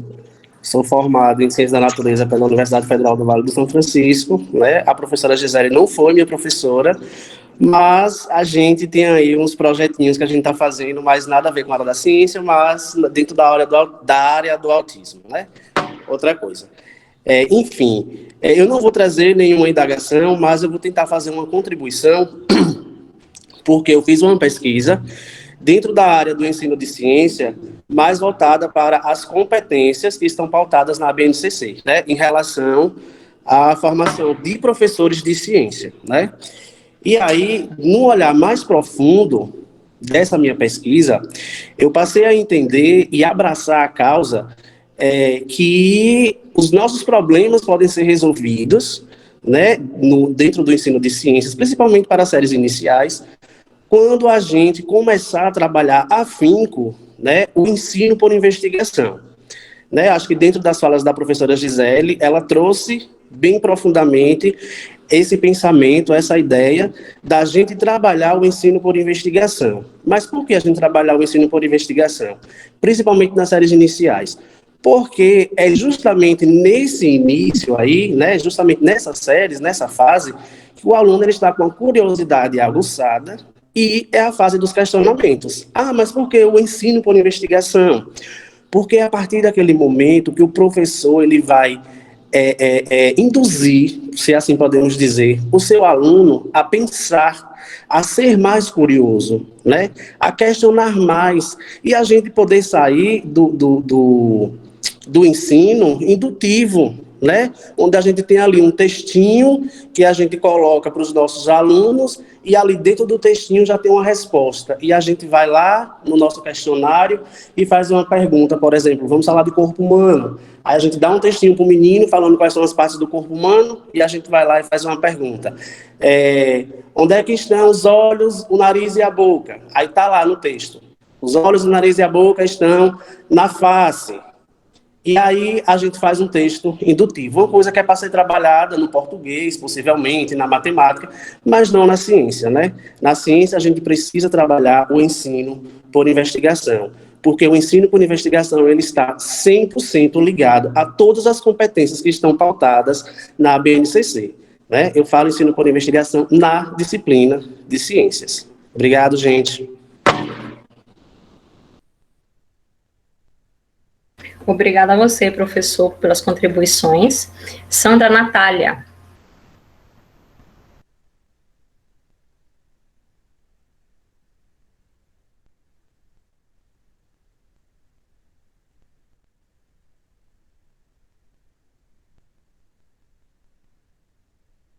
Sandra ou Viviane também. Acho que esse probleminha no áudio das colegas.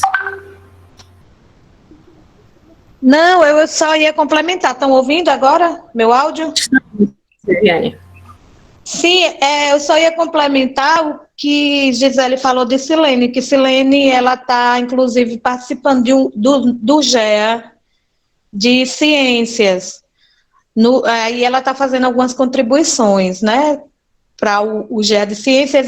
O pessoal, os professores podem até falar com ela sobre isso aí que Gisele nos falou, né? Que ela está à frente desse grupo. Era isso que eu ia dizer.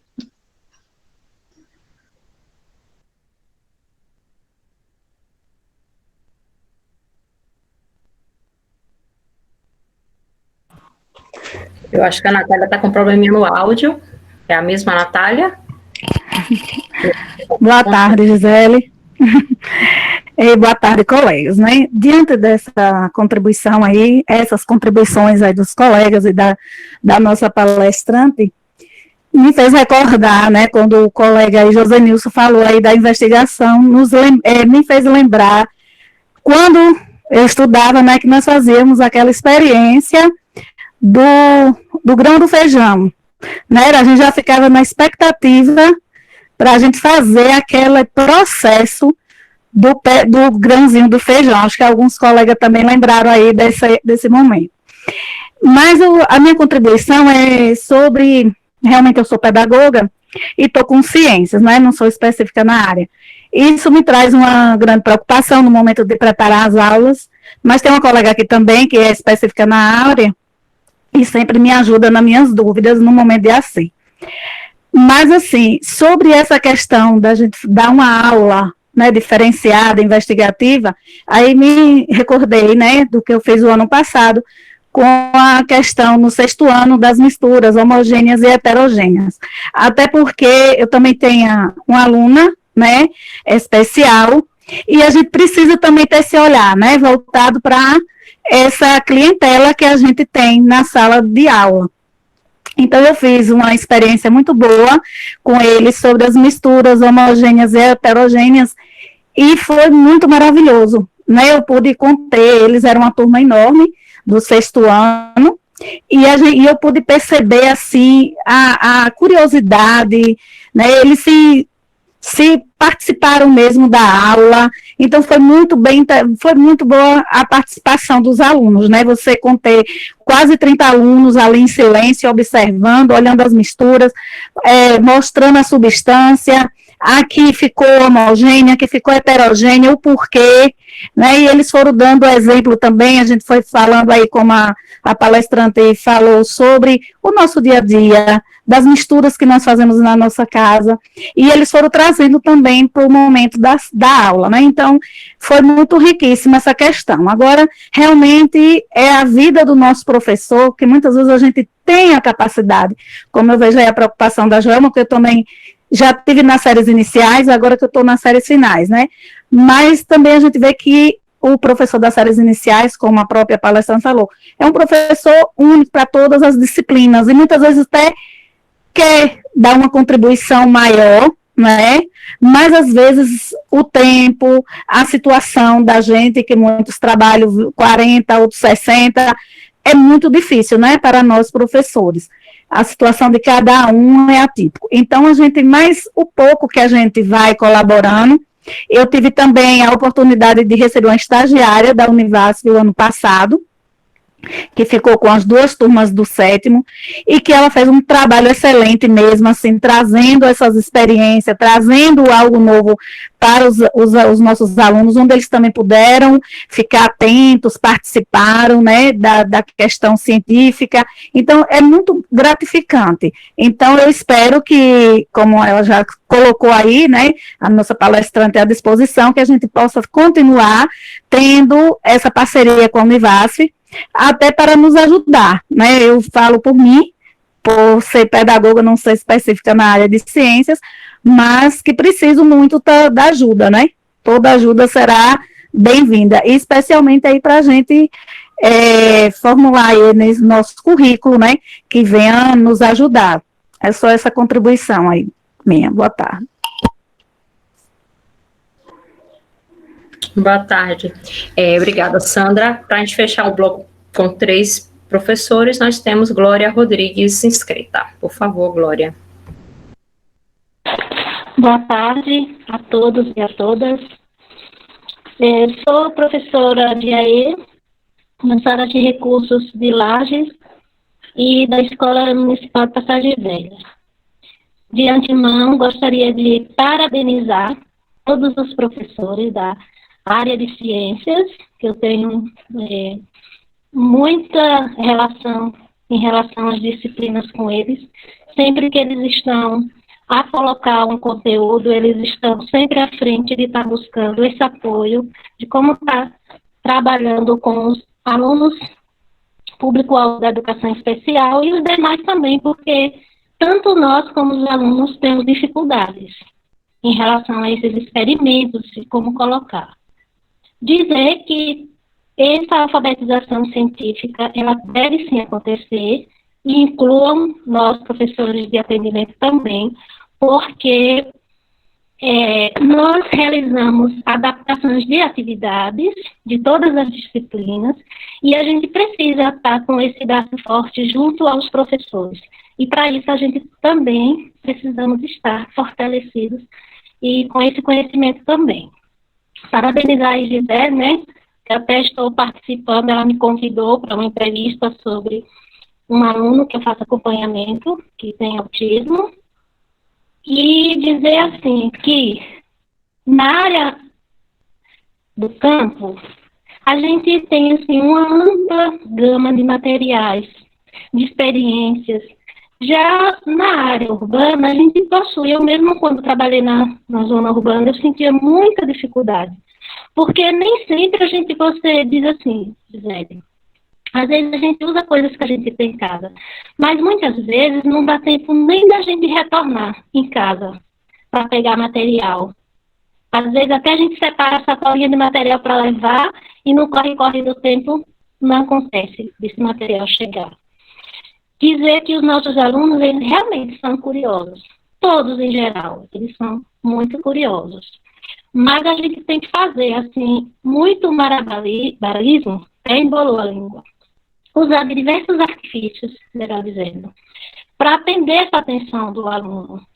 E como mesmo é colocado, professora, quando a gente leva algo diferente, professora, que hora vai começar a aula?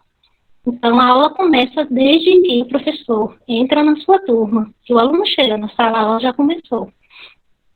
Então, assim, dizer A Tércia, quando ela colocou essa experiência, dizer a Sandra também, quando colocou essa experiência, a gente fica muito grato em relação a esse acreditar que os nossos alunos realmente têm esse aprendizado. Então, vamos nos munir desse conhecimento novo que, com fé em Deus e em nossa boa vontade e oportunidade, a Secretaria está disponibilizando essas possibilidades. E nós, professores da rede municipal, eu sinto assim, nós somos professores abertos. Tudo que nos é colocado, a gente faz de boa vontade, mesmo sem ter a formação na área, a gente busca, a gente conversa com nossos colegas. E sim, vai dar certo tudo. E dizer assim, para finalizar, que nós, professores, vamos dar um show, um cheiro da tarde.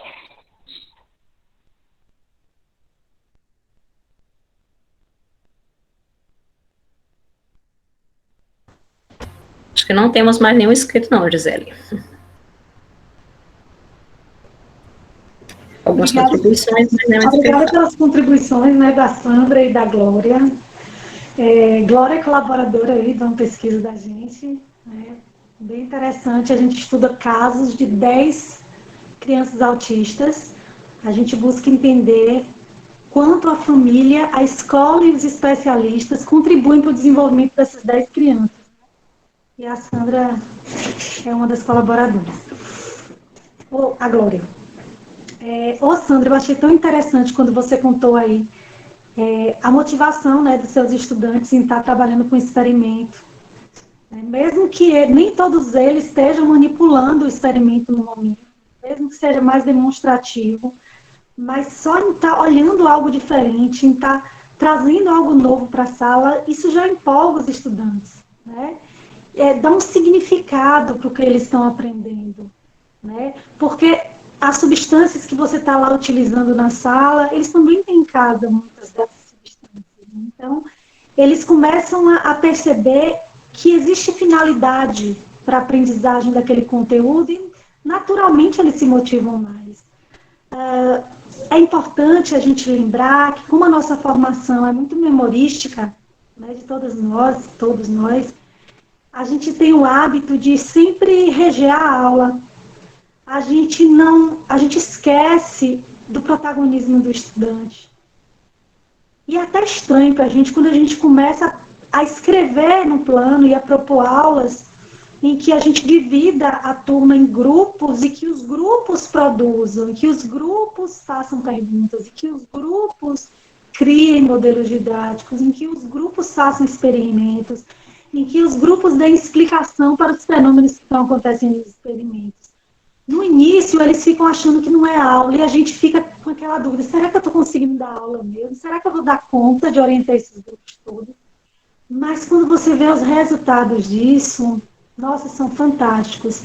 Eu digo porque eu tenho desenvolvido há alguns anos aulas em disciplinas de docência em ciências com estudantes em grupo, e eles elaboram mini projetos de pesquisa e coletam dados nas escolas, né, e trazem para a universidade, a gente ensina a analisar, ensina métodos de análise, e aí no início eles ficam super inseguros em fazer as coisas, e eles fazem os projetos e eu abro lá para todo mundo ver, e a gente vai corrigindo esses projetos juntos, aí eles ficam super, ai professora, eu errei, eu não acredito, com vergonha, é uma confusão.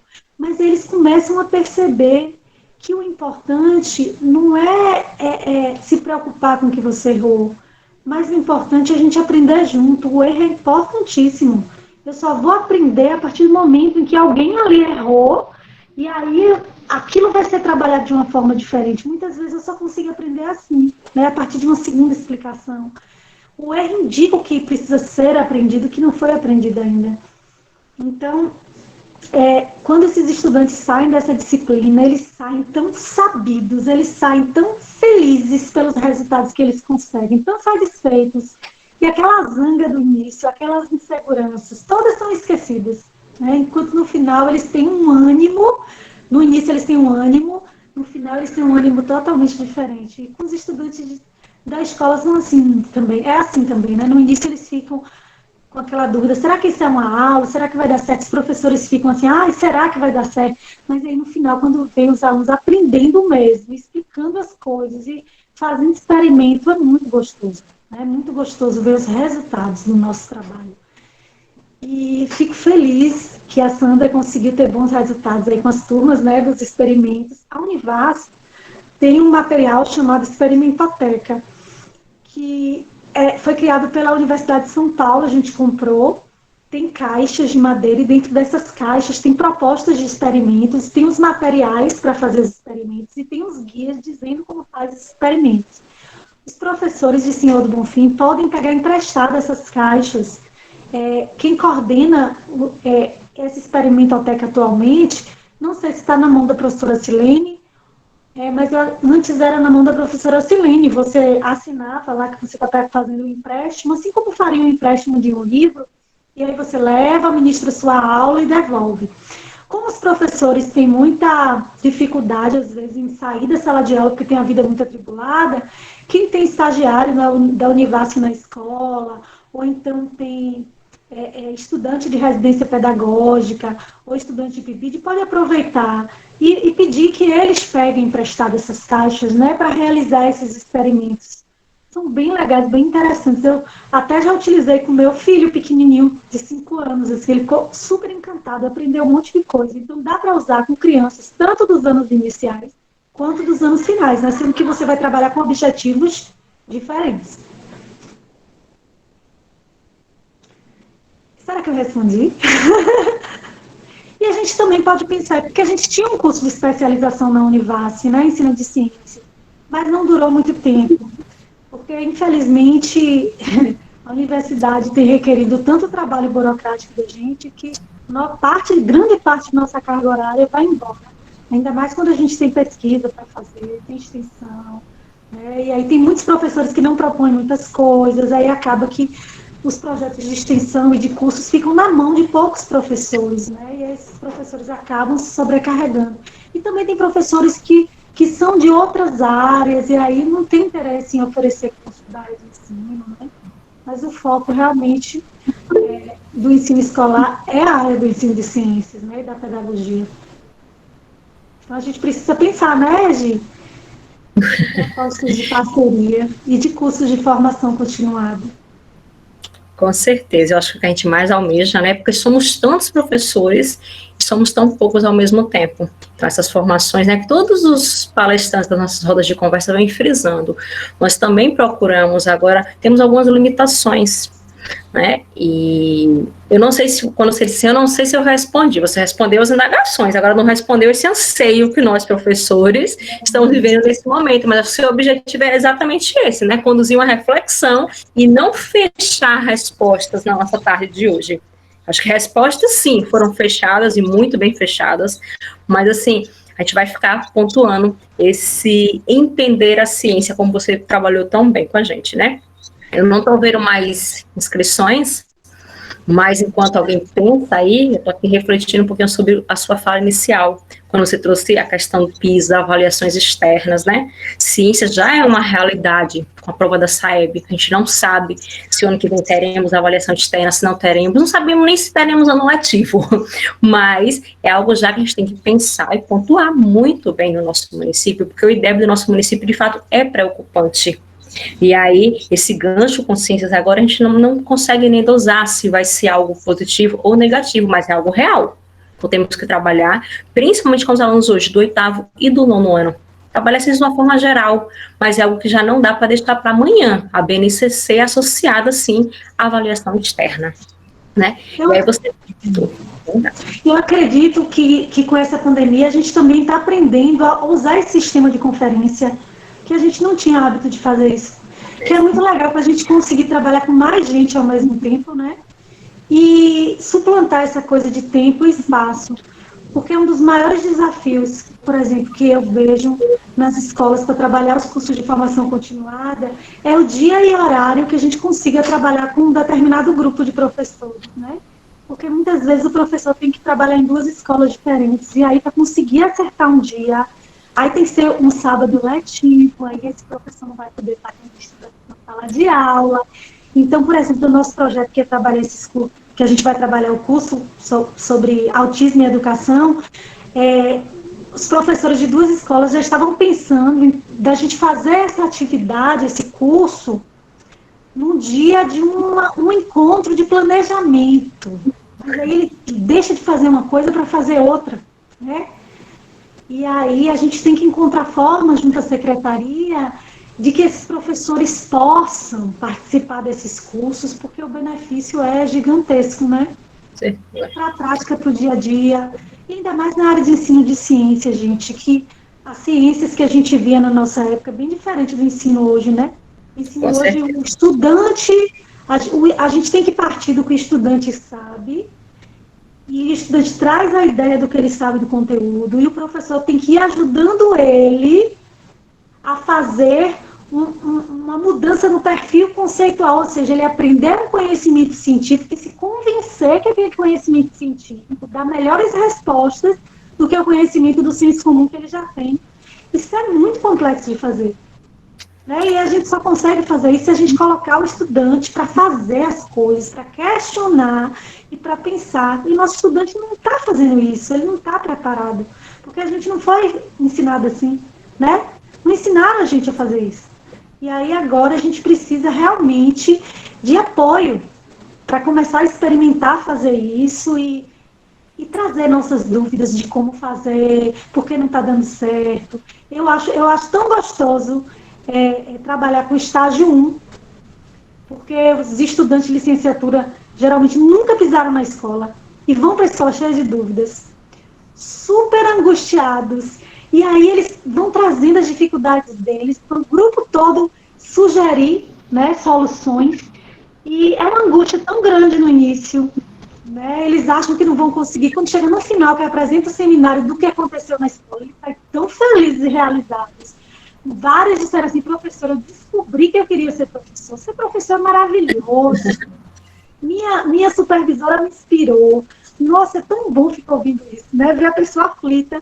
E a gente que já está trabalhando há anos com formação de licenciandos, a gente já sabe que acontece sempre a mesma coisa. No início, a angústia, a dúvida, a problema.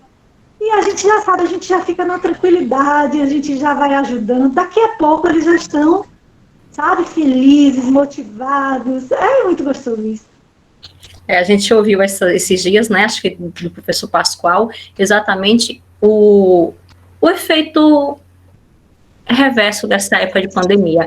Quanto nós poderíamos pensar que numa segunda-feira, né, teríamos uma sala com mais de 40 pessoas, ouvindo tanta gente boa, a nossa palestrante, assim, ímpar, mas essas contribuições mesmo, porque a gente faz uma cena na escola é algo mais limitado. Então, que de fato a gente passe a repensar nesses cursos, eu acho que a gente vai passar a olhar o curso à distância com outro olhar, porque a gente viu que dá para aprender muito, mesmo nessa diferença, né? E plagiando Gisele Schau, refletir o ensino-aprendizagem em um novo contexto educacional e social é o diferencial. As ciências, elas mudam em consonância com a história, abordando o ensino, o estilo de aprendizagem e, mais importante ainda, o estilo de ensinagem no século XXI. Né? Ela trouxe isso para a gente hoje assim, de uma forma bem grandiosa. Então, refletir mesmo, de verdade, outros tempos, né? E ela colocou pra gente o canal dela, a gente seguir a partir de hoje, a trabalharmos cada vez mais. Temos algum inscrito ainda? Aquela professora que falou, cadê? Gente, fez a segunda pergunta. Aí você consegue ter mais esse contato comigo pelo meu canal, porque eu respondo os comentários das pessoas que seguem. Temos mais de 1000 seguidores no canal. E lá tem vídeos, tanto sobre a educação de autistas, quanto de identificação de características de autistas, quanto vídeos de educação, ensino de ciências. Né? Tem os pesquisadores que colaboram, fazendo lives, discutindo temáticas, é muito legal. E aí você consegue, né, ter essa comunicação, fazer pedidos do que você precisa, e aí eu procuro um especialista que pode ajudar a fazer o vídeo ou a live dentro do que você precisa. E aí a gente coloca no canal. quando é live, você consegue fazer as perguntas no meio da live, né? Aí, quando são vídeos, você pode fazer perguntas nos comentários e a gente vai respondendo. É bem legal. Eu gosto muito, sou fã do meu próprio canal. Sabe aquela pessoa que curte sua própria postagem? Sou eu. Mas são boas postagens, né? A gente, quem conheceu hoje, como eu que tive a oportunidade de conhecer hoje, realmente estamos assim bem encantados, como você fala de algo inovador com os pés no chão, não é? Então, a gente consegue perceber realmente que devem ser postagens bem maravilhosas. Já que não temos mais nenhum inscrito, né? Vamos já assim para um clima meio que despedida, não de até daqui a uns dias, mas até breve, porque o nosso processo é um processo contínuo e constante, é um momento de leitura e de escrita, assim, com componente curricular.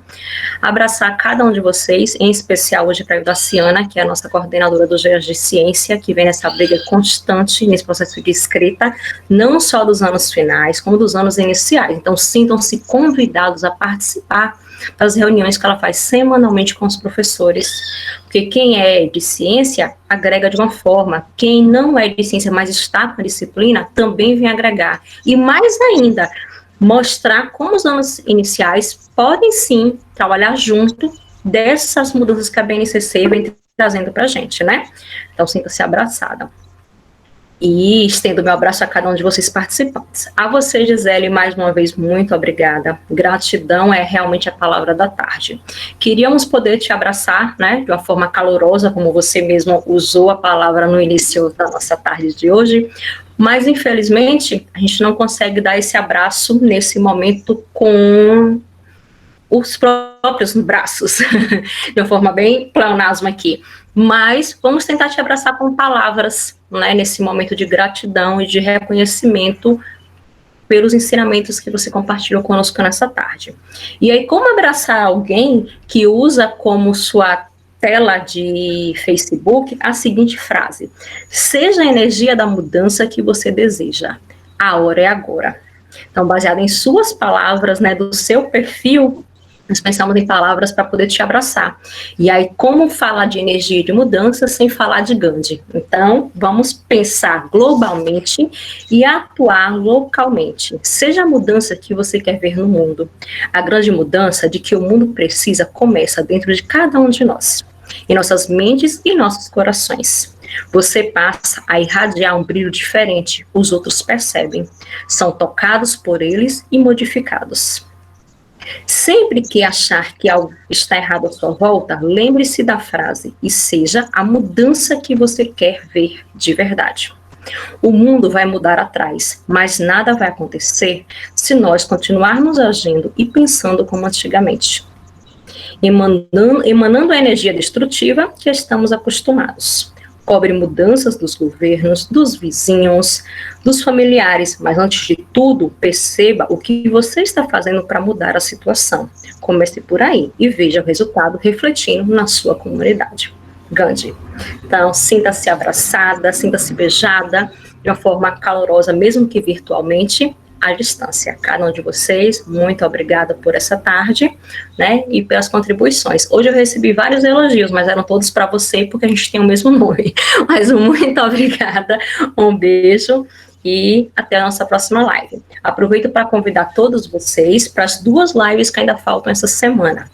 Quarta-feira, um pouquinho mais cedo, às 14h30, com o Reginaldo, que falará sobre o componente curricular Artes. E para fecharmos a nossa roda de conversas, na sexta-feira, dia 28, voltando às 15 horas, nós teremos a participação do professor Helder Luan com o componente curricular de História, certo? Os coordenadores de vocês disponibilizarão os links na véspera de cada live para que a gente não faça essa confusão. Mais uma vez, obrigada. Alguém mais? Gente, eu gostaria de agradecer a equipe aí de ciências, né, que organizou a live. Senti muita amorosidade vinda de vocês. Agradecer aos participantes, né, que foram assim, extremamente acolhedores. Né. Eu não sou da região, mas eu tenho sido acolhida pela região desde 2009, de uma forma extremamente amorosa. Né. Então, eu tenho trabalhado no sentido de contribuir ao máximo que eu posso, né, para o desenvolvimento aqui do município e da região. E quando eu estiver aqui, podem contar comigo. A gente pode ir pensando como resolver as questões, as necessidades e os problemas que vão surgindo, né? Porque nós estamos aqui para isso, né? Para fazer alguma diferença, para evoluir, né? E nós que estamos na educação, a gente tem um propósito na vida de tantas pessoas, né? De tantas pessoas, e parte daí esse senso de responsabilidade, né? Esse senso de fazer a diferença, de deixar algo, plantar uma sementinha no coração de cada estudante, né? Então, gratidão a todos os professores e professoras, né, que estão aqui, que fazem a diferença a cada aula, a cada plano de aula, a cada atividade que elabora. Né? Obrigada a todos. Então, muito obrigada, viu, Gisele, pela disponibilidade e por nos ter proporcionado essa tarde maravilhosa com componente ciências, viu? Muito obrigada mesmo pela disponibilidade. Beijo.